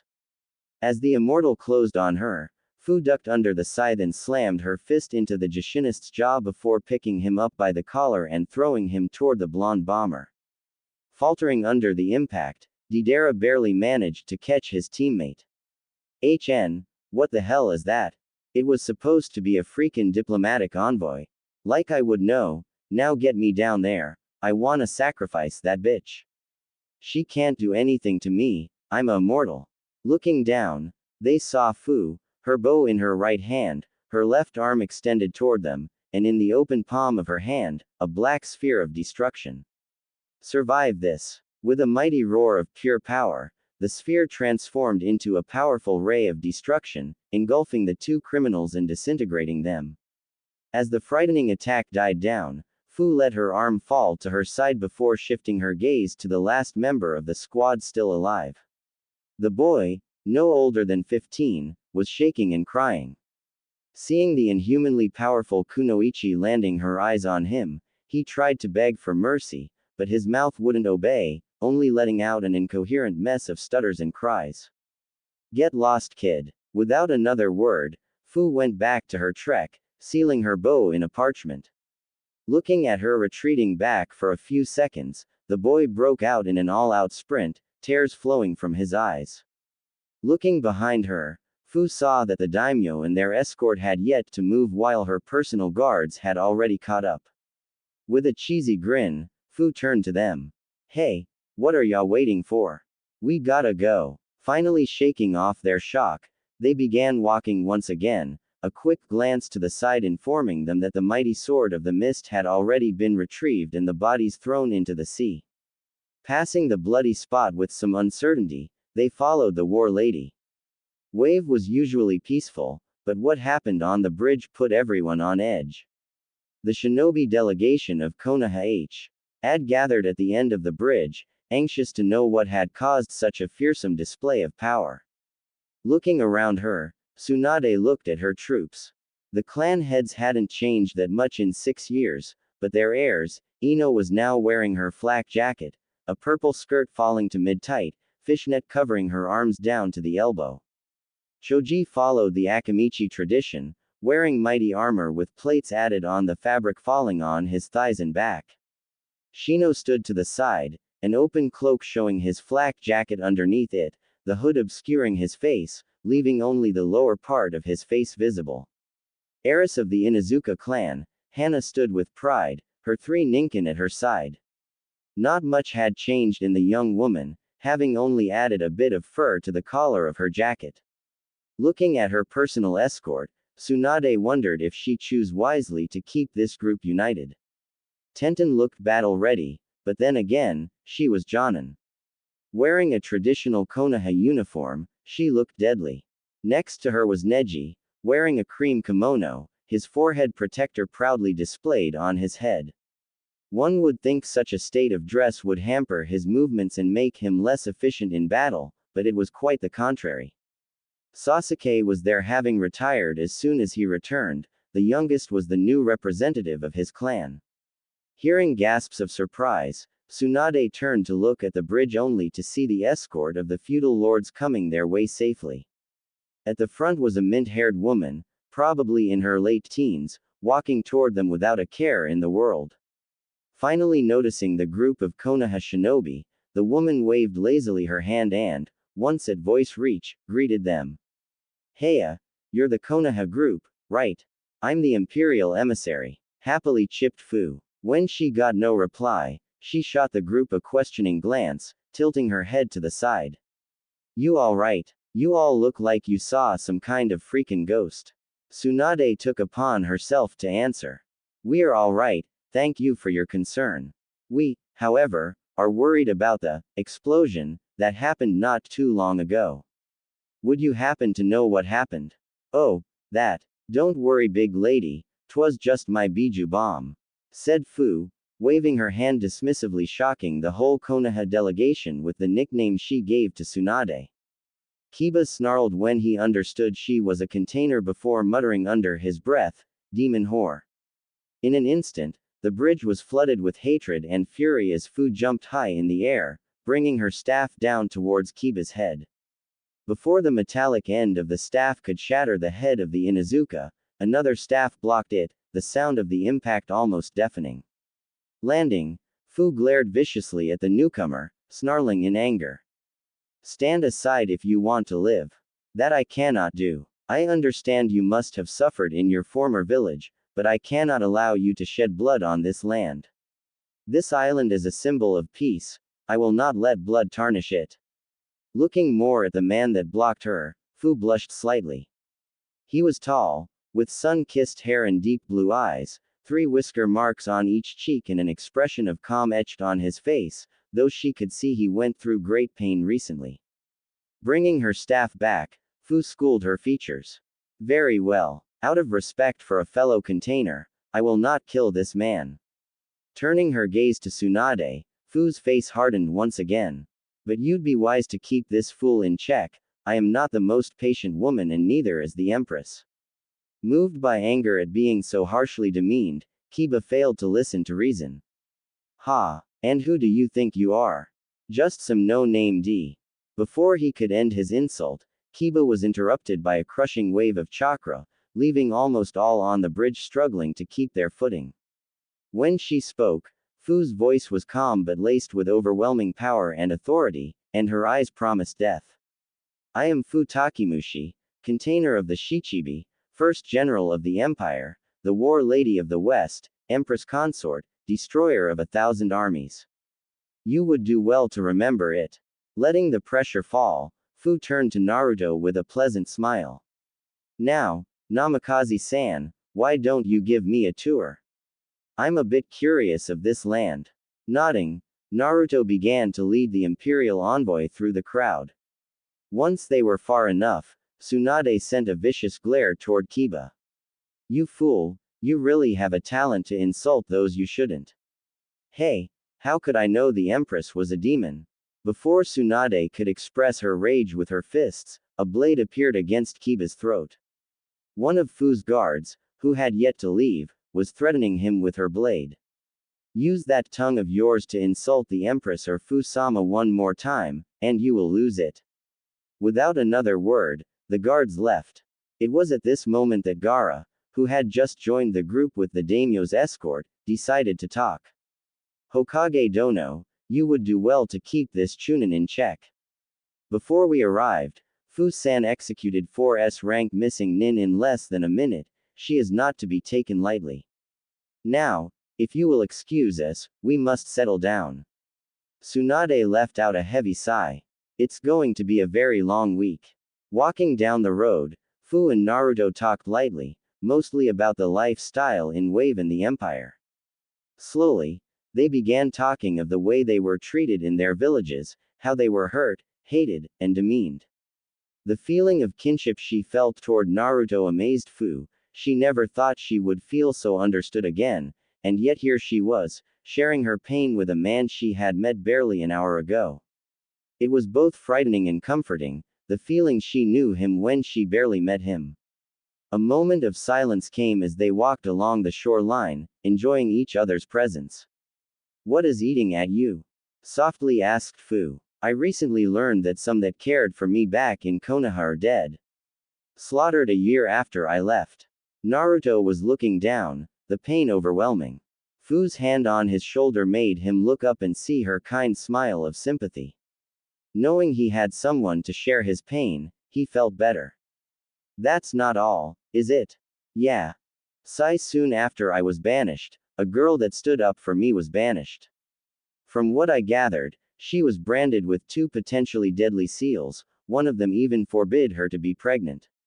I wish I could protect her. When I think back about it, she was always there for me in the academy, leaving her notes at my door to help me, that kind of things. I even think, she was one of the few to leave me a birthday gift, when no one else would. Fu smiled gently. She knew who he was talking about, but she had to be sure. And, what was her name? Hyuga Hinata. Fu, you know the Empress, right? Well, her father and I talked recently and, she might be in the Empire. Please, help me, I just want to find her, to help her, There's more, isn't it? Why yeah, she was the first to believe in me, she had feelings for me, if she still have them, then I want to see if it works out. Yeah, I'll see what I can do, okay. Naruto smiled his first true smile in weeks, genuinely happy that his hopes may not have been in vain. They walked a bit more in silence, enjoying the calmness of the sea and the warm feeling of belonging in their hearts.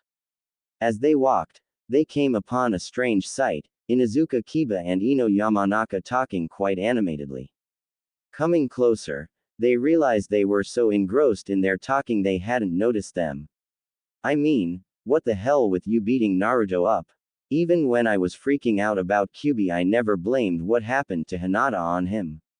Just leave me alone. Hell no. I'm in charge of your mental health and comfort, so you'd better begin talking dog boy. Arg, sigh I just can't stand it, he just goes on like nothing happened, like he doesn't give a damn about Hinata or Iruka-sensei. That just makes me want to punch him. Have you even seen him? I've been here for a week and I've already seen him cry at night 3 times. 3. Hanabi told me he had investigated nearly every lead on Hinata they had and even a few they hadn't. He even put 3 freaking villages on her trail. As for Aruka-sensei, he didn't know until you dumped it on him. Then, if his life is so goddamn hard, why doesn't he end it all? Why doesn't he just kill himself?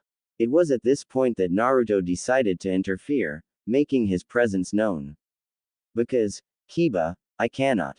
Peace is like the bridge you crossed coming here. It must be built to protect the generations to come. I go on, not to satisfy my pride, but to avoid meaningless deaths in the future, to make sure no child will lose their parents in a war that could have been so easily avoided. Once peace is settled, if I fail to find Hinata, then, I don't know, maybe. With a heavy sigh, Naruto resumed his walk, Fu at his side, leaving the 2 Konoha ninja shocked. Looking at his retreating back, Kiba felt remorse and shame biting at his heart. I was wrong. You think he'll ever forgive me? I don't know. Try. Maybe he will. Farther down the beach, Fu and Naruto came to a stop. With a heavy sigh, the blonde sat. Fu, I'm not even sure I'll find her. I don't even know why I keep hoping. Because hope is part of the human nature. It is one of the frailest things, yet it is almost impossible to completely kill. It does not embarrass itself with rationality, and neither does the hand of luck. She's probably still alive somewhere, waiting for you. Naruto smiled gratefully, his spirits at least a little bit lifted. Fu smiled back, speaking softly. Hey, you know what? I'll write directly to my girl, she'll help. Okay. Yeah, thank you. Fu unsealed a pen and a scroll and quickly wrote down her letter before summoning a little dragon, small enough to coil around her arm. The little reptile, seeing her, immediately began speaking joyfully.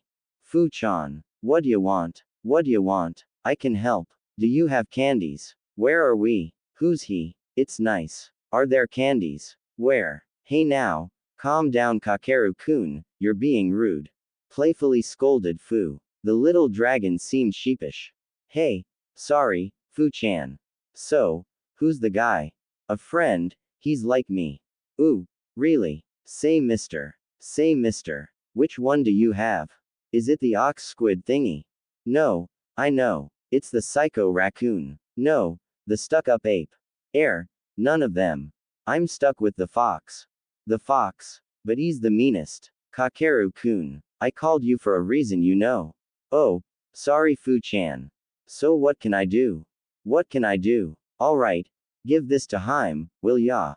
Yes sir. As it closed its paw on the parchment, the little dragon flew away in a flash, disappearing from sight at an incredible speed. Hey, funny little guy. He reminds me of one of the toads I used to summon.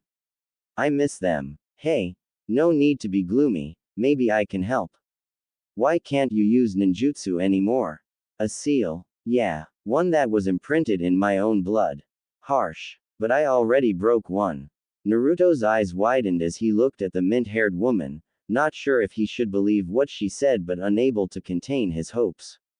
You did, yeah, but it's pretty painful, and you might need some time before you can actually use ninjutsu again. Breathing deeply, Naruto considered his options, thinking things over. He came to a conclusion fairly quickly. I appreciate what you offer me, but I'll refuse. I think part of why I am so respected is because I can't use chakra anymore.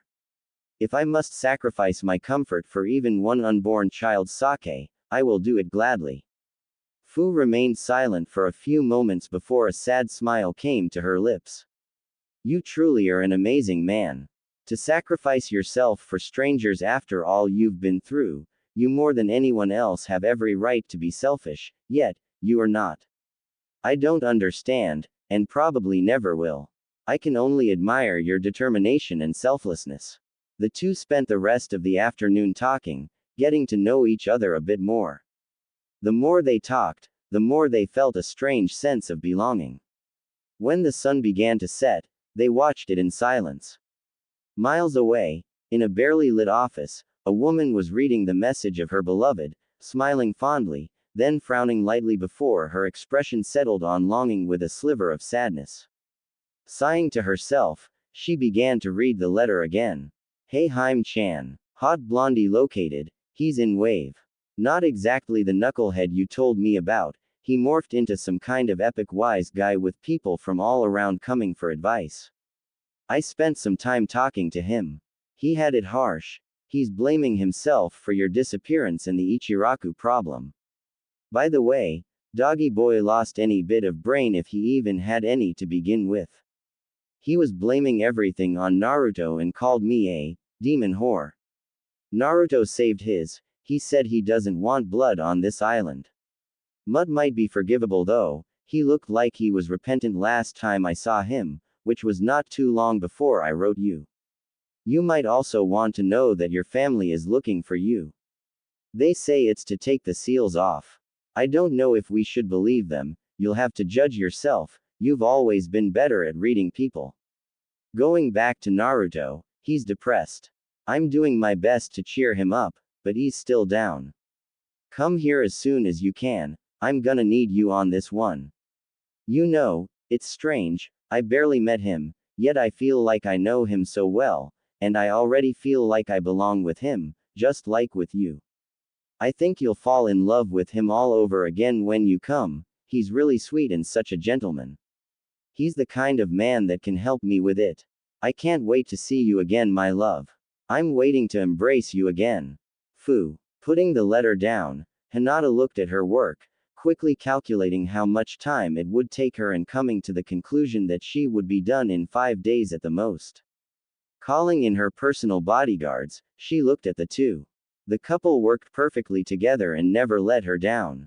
Smiling at her longtime friends, she spoke softly.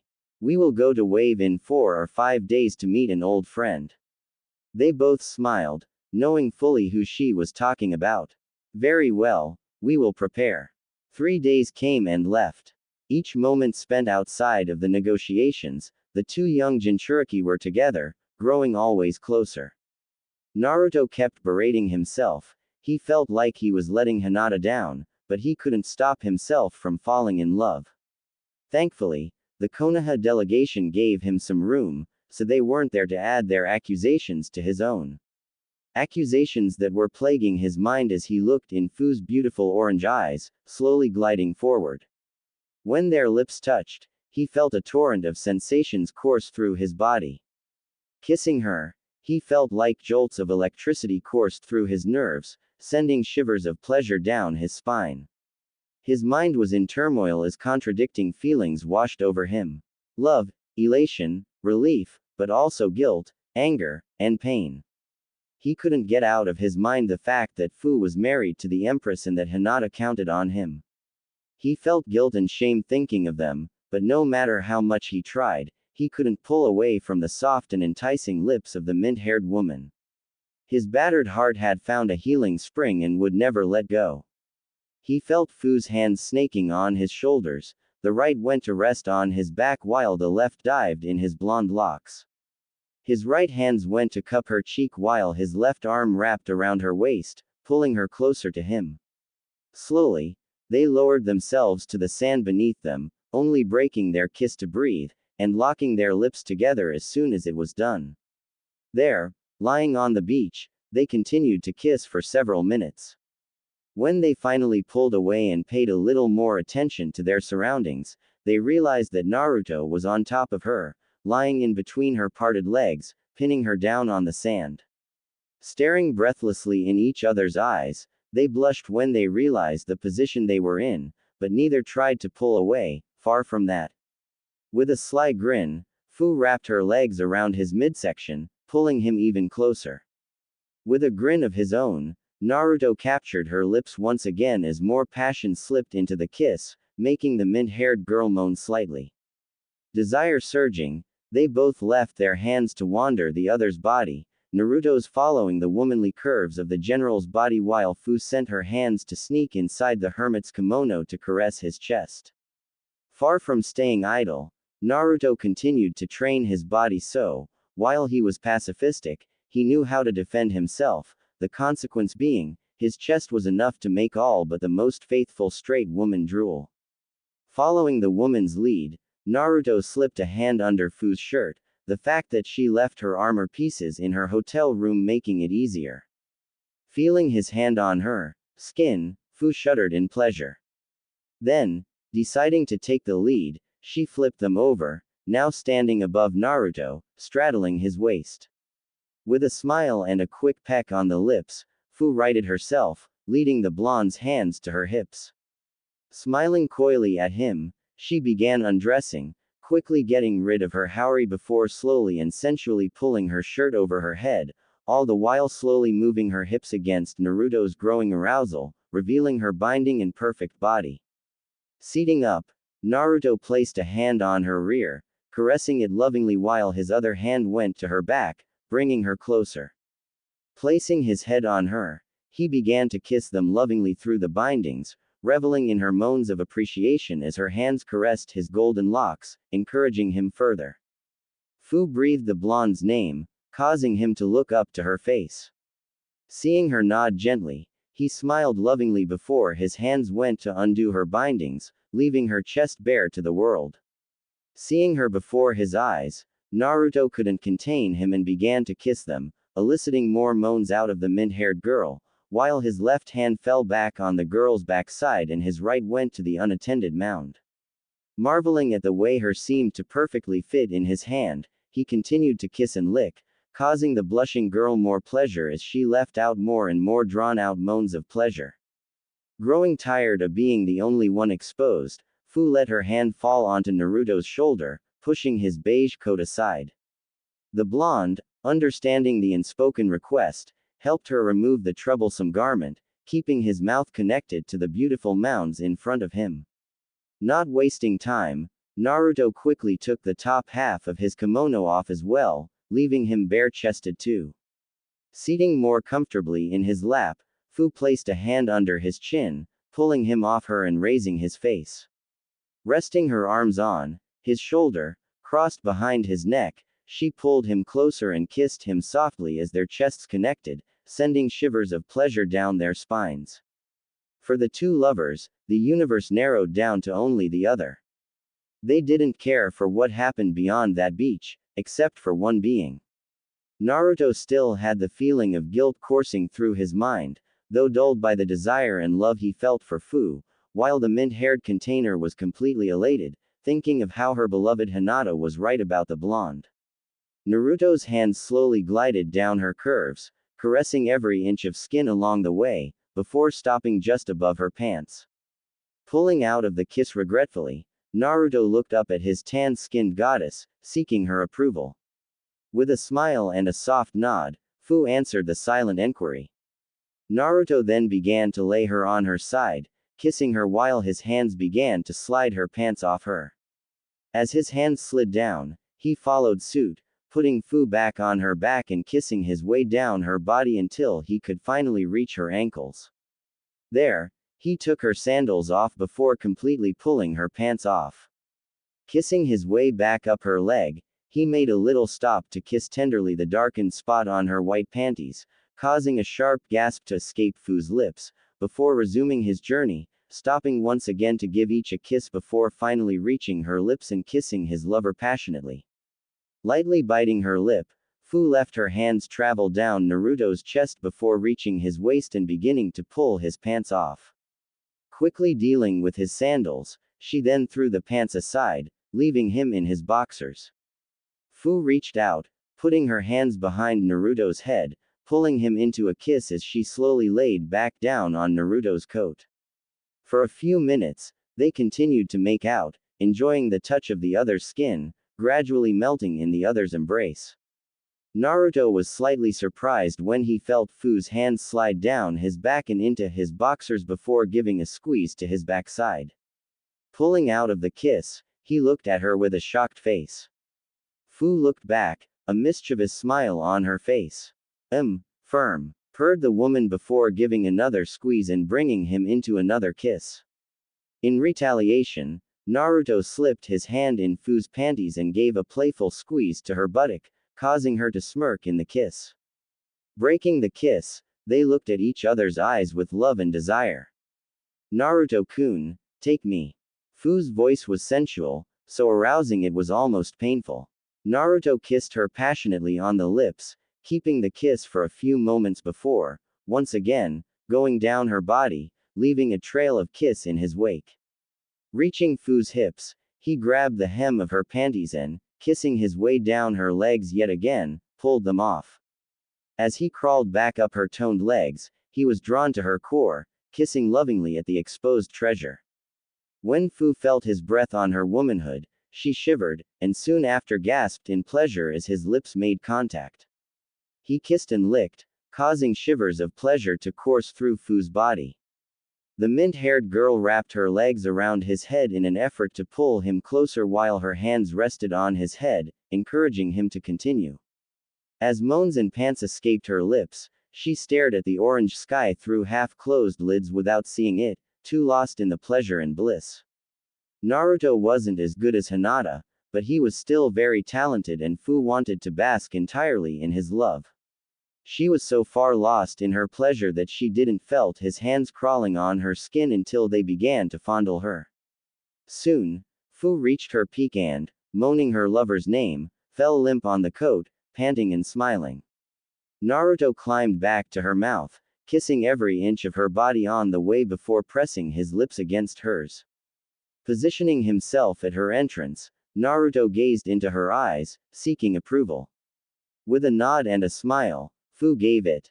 When the blonde entered her, the mint-haired woman let out a long drawn-out moan as shivers ran down her arching back. Once Naruto had completely entered her, they took a break to catch their breath and kiss. Then, Naruto began to move, slowly at first, letting his lover accommodate him, but when Fu began to buck her hips, he knew it was his cue to accelerate, and that he did, still kissing his goddess. For what felt like an eternity, they moved their bodies as one, melting against each other, their tongues dancing together.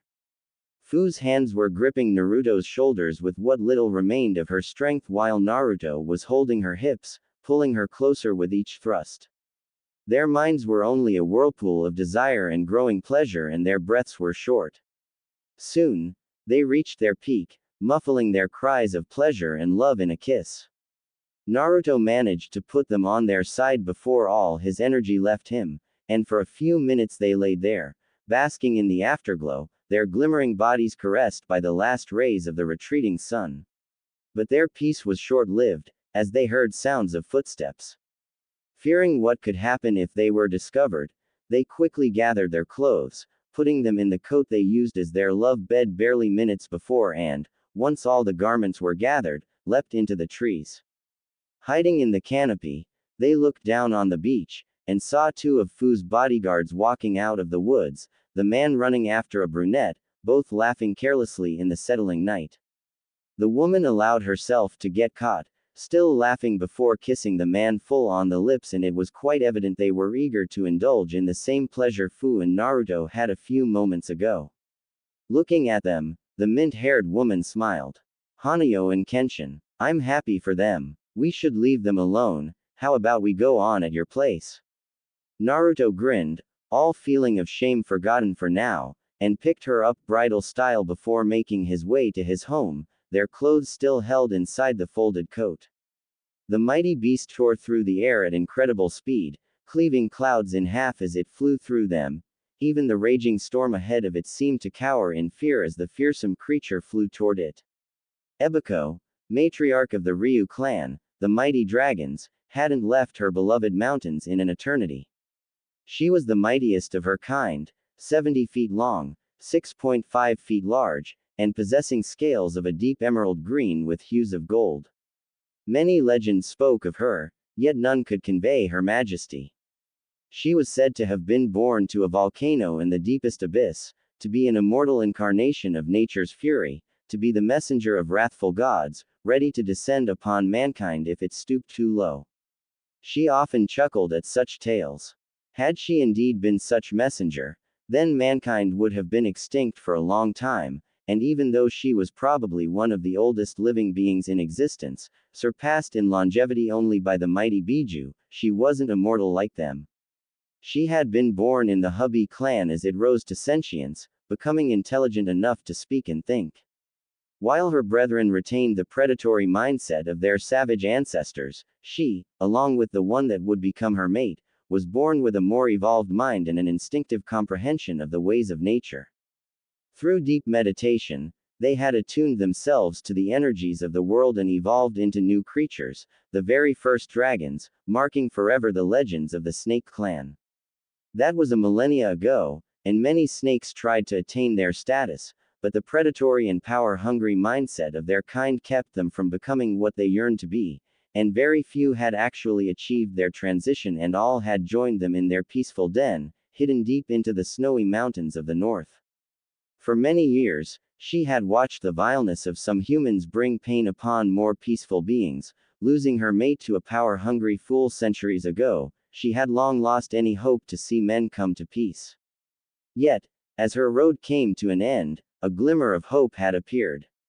A fragile, weak-looking Hinata glared her firstborn down. She had come to her. Her words were sincere, her voice even, her eyes unyielding, her dream generous, her heart pure. She was willing to bring peace to this war-struck land, to make it her home, to save the lives of countless strangers, because it was the right thing to do. Hibiko had gazed into her eyes and soul, and she had seen the pain she had gone through, the will to spare others from it. She didn't need more. Her children had joined the fight, their roars enough to win entire battles, their might displayed only against the most crazed and powerful warlords. She could have called upon their might to win easy victories and take the land as hers by sword and bow in a year, but she had chosen to go the hard way, using her mind and tongue to bring entire countries to her side, fighting most of her battles herself along with her armies. Hibiko and her 5 children had been there at her wedding. Her mate had been allowed to sign the summoning contract, one created especially for Hinata and her line. She considered the young human her friend, so when her son mentioned her journey back west to find her long-lost love, she immediately decided she would be the one carrying her. All these thoughts drifted through her mind as the storm dissipated in her wake. She could feel the awe-filled gazes of the humans working in their fields far below, her 3 passengers on her head, a focal point of natural energy far on her left, beyond the horizon, which she recognized as Mount Myoboku, home of the Toad clan. They flew over the Earth country an hour ago and would soon reach Wave country.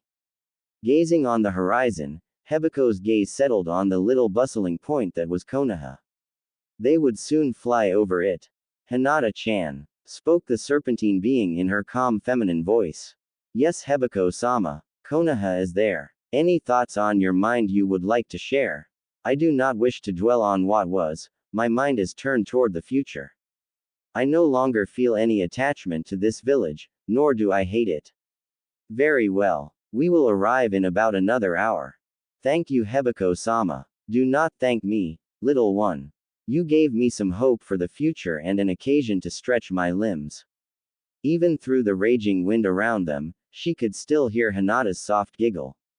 Deciding to do her best to reunite her friend with her lost love, she took even more speed, letting out a mighty roar as she flew over Konoha, mentally enjoying the possible reactions of the people below.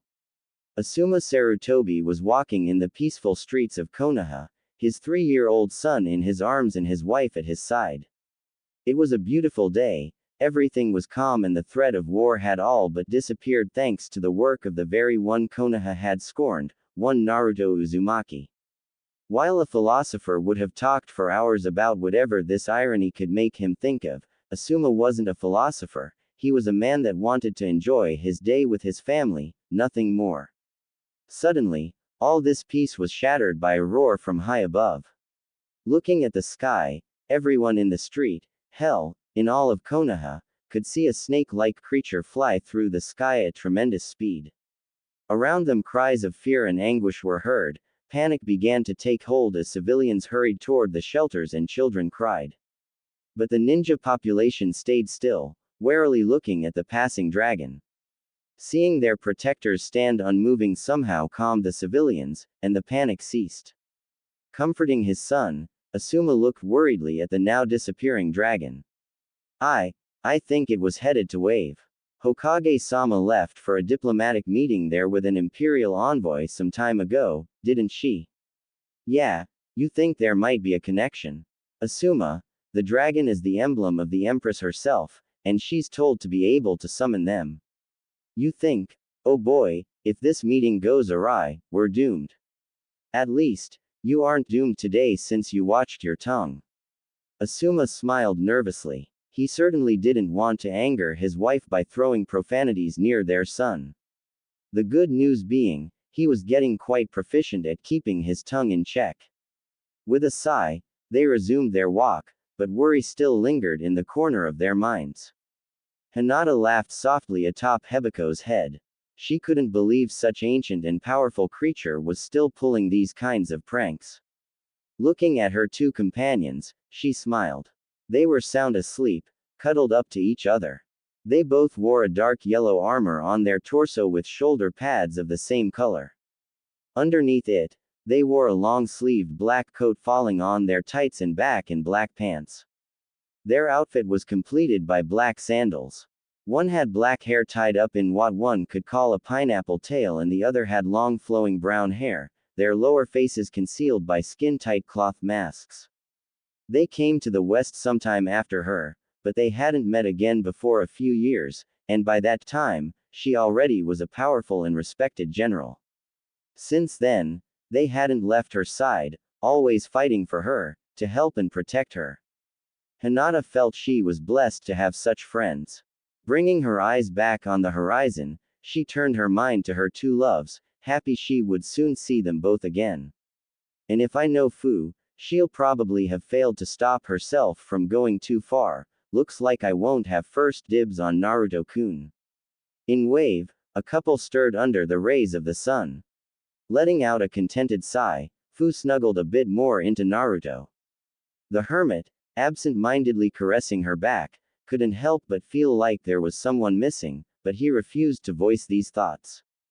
Deciding to take his mind off of this, he thought about the treaty between the lands of fire and wind and the empire. They had negotiated everything and the treaty had been signed just the day before. All in all, yesterday had been a good day. And a very good night too. Naruto. Yeah, thank you. Huh, I should be the one thanking you. No sigh, in fact, you're the first man I had willingly. Hearing this, Naruto fell silent, the meaning of Fu's statement hitting him full force. Once he had somewhat digested the information, he pulled her closer to him, into his loving embrace. This seemed to comfort Fu enough, as she began to talk. It was 2 years and a half ago, the war was nearing its end, we just had a couple warlords left to go. One day, me and my guard left to scout the zone, like we already did hundreds of times before, but this time, we got caught in an ambush, sleeping gas, we had no time to react. When I woke up, I was trapped in the warlord's dungeon, for hours. I was trapped in this hell for 4 days, Haim had to come herself to save me. I lost 6 friends in that hell, and the remaining 4 have never been the same. Neither have I. Fu-chan, I'm sorry. Why? For the first time, I can touch a man without thinking of those monsters. Yeah, I guess that's good, but what about the Empress? Fu looked in his eyes, uncertainty written on her face. Biting her lip for a moment, she came to a decision. Naruto-kun, I'm about to tell you something I shouldn't. I'm doing it out of love, for you, but also for her. I don't want to see you beating yourself up when you shouldn't. No, let me finish. I know full well where Hinata Hyuga is, I married her.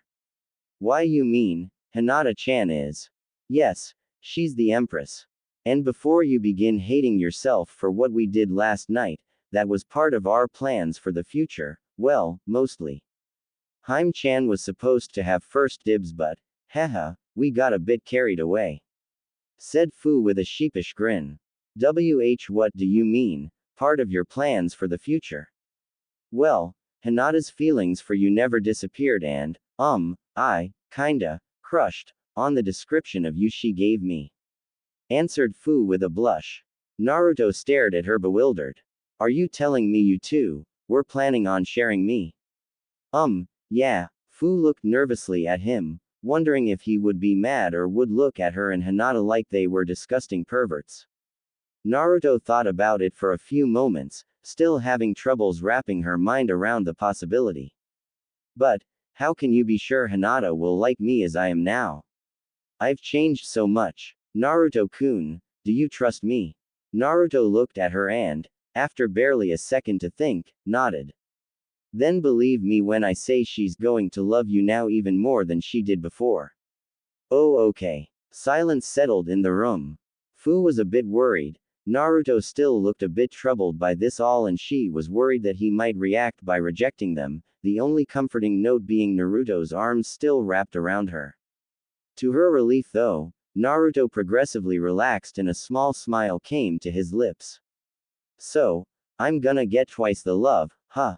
Fu instantly brightened at hearing this. Twice? Oh come on, we aren't greedy. She said with a cheesy grin before snuggling deeper into his arms and purring in his ear, we're gonna give you much more. A shiver went down his spine as Fu's hands began to caress his body again. Fu-chan, what if someone from Konoha comes in? They're gonna ask questions and, I doubt any of us wants to answer. Fu thought about it for a few moments before sighing. Guess you're right. I'm gonna go to the hotel and get changed. You wait for me for breakfast. Okay. Anything you want. The pastries are quite good. No, nothing particular, I trust you. And you'd better take something filling. Haim could arrive anytime now, and after what we did last night, well, I guess you can imagine. Images filled Naruto's head as a trickle of blood fell from his nose. With a giggle, Fu got up and quickly got dressed. Leaving a peck on his lips, Fu went to the window. I'll be right back, you'd better behave, love. And, with a wink, she was gone. Naruto stayed there for a few moments before sighing, smiling and making his way to the shower. I have the feeling that, by the end of this day, I'm gonna be very happy or very tired, maybe both. Tsunade stared in awe and fear as the mighty beast glided toward the earth. At first, she had thought Orochimaru's twisted experiments had come back to haunt them in the form of a flying snake, but she soon understood it was one of the legendary dragons rumored to support the blind empress. Looking at her right, she saw Gaara and the recently arrived Taki envoy. They were here for Fu, and with a high-ranking official of the empire around, maybe the empress herself, it was doubtful they would get what they wanted. The arrival of the majestic creature had caused such a ruckus that nearly every inhabitant of the island had come to see, Naruto of course being among them. Soon after, Fu had arrived and surprised everyone by her choice of dress, a dark green yukata that showed off her figure. As the emerald beast lowered itself to the ground, 3 figures were apparent on its head. Soon, the dragon had landed, her head still towering some 16 feet above the ground. The 3 passengers leapt to the ground, landing gracefully. There were 2 women and a man. The obvious leader, the woman in a night blue yukata, then turned to the towering beast and bowed humbly. Thank you for your help, Hebiko-sama. The chuckle that escaped the now named dragon was surprisingly soft for a creature so big and powerful, her voice strangely akin to that of a grandmother. Do not fret, little one, after all you've done for my old heart, it is only normal that I help you. Now, you should go on with your endeavors, your mate is nearly bouncing around the place. With a giggle, the veiled figure turned to the crowd just in time to intercept a flying and smiling Fu. Haim-chan, I missed you. With a chuckle, the empress hugged her wife back, enjoying the warmth she had missed for so long before murmuring in her ear. I missed you too, Fu-chan. Looking at the crowd, she saw a blond man wearing a kimono and a cloak come forward, smiling calmly, even though her eyes could notice eagerness in his steps. She told him, huh? Looking at his face, Hinata couldn't help but be happy her veil was still in place, she could feel a blush like she hadn't had in years crawl up her face. Oh dear Kami, he became quite handsome. Her gaze fell on his lips, they were curved upward in a small knowing smile. Once before her, he bowed low, softly grabbing her hand and bringing it to his mouth, leaving a fleeting kiss on her fingers. Empress Sama, It is my pleasure to welcome you to Wave Country. I hope the facilities will be to your taste, even though we don't have the utmost luxury. At this, Hinata scoffed. Please Naruto-san, I fought 4 years in a war. As long as there is a bed, it will do. The former heiress marveled at the ease with which she answered him. Never before had she been able to talk so freely to him, and she was going to enjoy this. With another dazzling smile, Naruto took a step back, but before he could talk, the male bodyguard of the Empress did, and his voice caused each and every one of the rookies 9 to widen their eyes in shock. My lady, permission to act freely. Granted. In an instant, Naruto was tackled to the ground by the other guard. As she rose back, she quickly pulled her mask down, revealing one Ayame Ichiraku. Naruto, I missed you. Did you miss your big sis? I hope you did. We heard of those treaties you signed, it's awesome. Dad and I knew you'd be awesome. I hope you're gonna come and visit. Oh, and Ayame-chan, take time to breath. The other guard stepped forward before crouching near the blonde, pulling his mask down, revealing the smiling face of Iruka Yumino. By now, Naruto was in tears, pulling them both in a bear hug. While the moving reunion was taking place, Fu had grabbed Hinata's arm and began to lead her to the different delegations and was already done with the group from Suna. And then for Konoha we have Big Hokage-sama.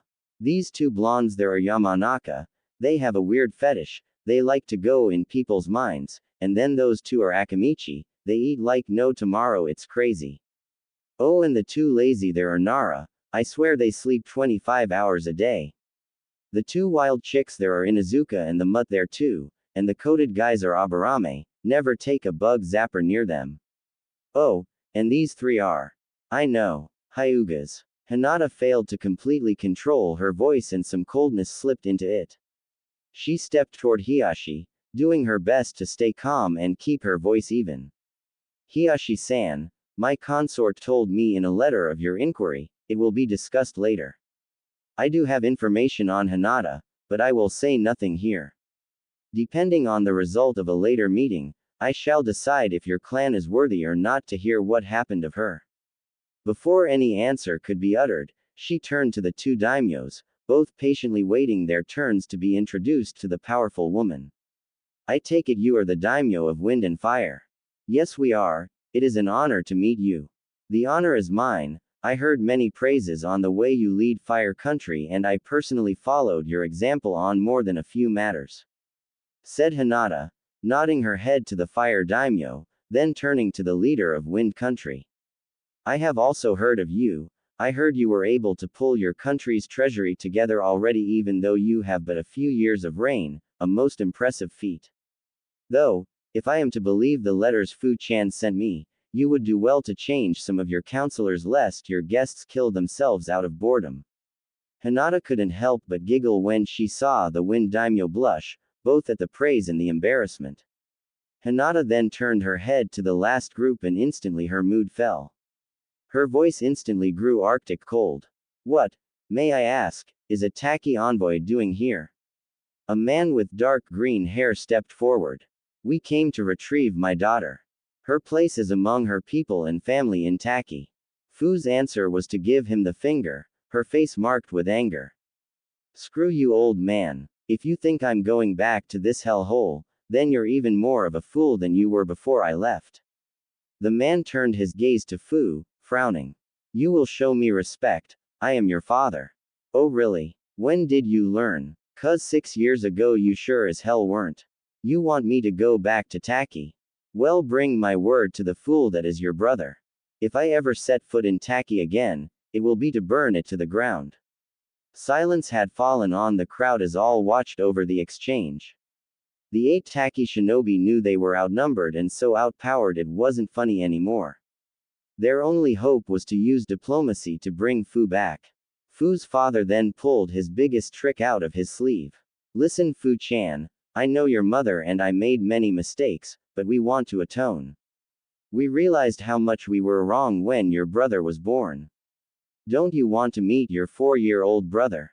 A boy born to strangers is a stranger too. I have no family ties to you, or anyone in Taki. Get the hell out of here before I bijudama you into oblivion. There was such coldness in her voice, such hatred, only the biggest of fools wouldn't have understood. With a sigh, the man signaled the other tacky shinobi to leave. Just so you know, we truly are sorry. Too bad I don't give a shit. With a defeated look on his face, the man left, but Fu was still fuming. The nerves of the guy. He screws up my life for 13 years and he think he'll get me to go back to that freaking hellhole with just a lil, sorry. Bastard. A hand on her shoulder caused her to look above her shoulder, meeting Hinata's eyes through the veil. Come. I wish to discuss some things with Naruto-san and I want you to be there. After that, we'll relax, okay? Yeah. Sai, you had breakfast. Are you really asking that to a woman that just got down from a dragon's head? Asked Hinata amusedly. Looking above her shoulder, she noticed Hebiko had reverse summoned herself to her mountains.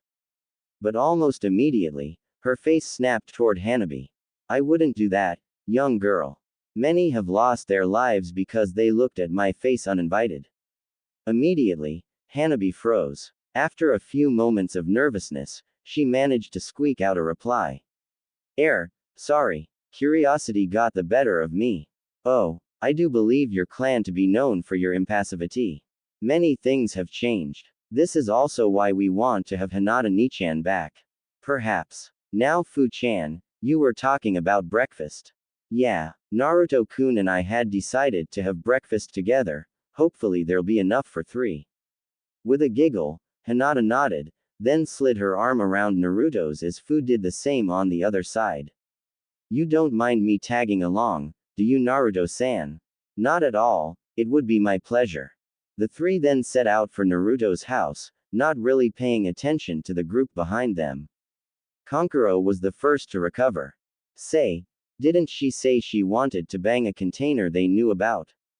You think that's Naruto? That would mean the Empress knows him. Still, he's getting 2 of the hottest girls in the world. Lucky bastard. In Shikamaru's mind, something clicked. Blue hair, knows Naruto, could it be? Troublesome. The Nara heir slipped his hands in his pocket, thinking of a rational way of telling the others, and felt a small paper. Taking it out, he quickly read it, paling. Shikamaru, you're a genius, and I know it. You probably already deduced my identity. I want to keep it secret and you're probably too lazy to take my goals into account, so here is an incentive. If you tell anyone, I will mount your balls on a wall. With love, Hinata. Acting without thinking, Shikamaru incinerated the paper, gaining the attention of everyone around. Deciding it was safer to talk first, he immediately opened his mouth. I won't tell you what was on it. My ability to make children is at stake and I won't risk it for you. With that, he walked away nervously, leaving a very confused group. Kiba, finally snapping out of his stupor, asked the only question on his mind.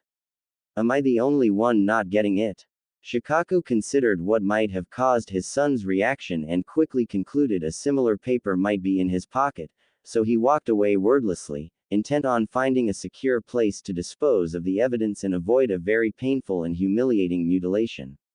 On his way, he passed a skulking Sasuke muttering, why didn't she mention me? The Uchiha are still important. I hope.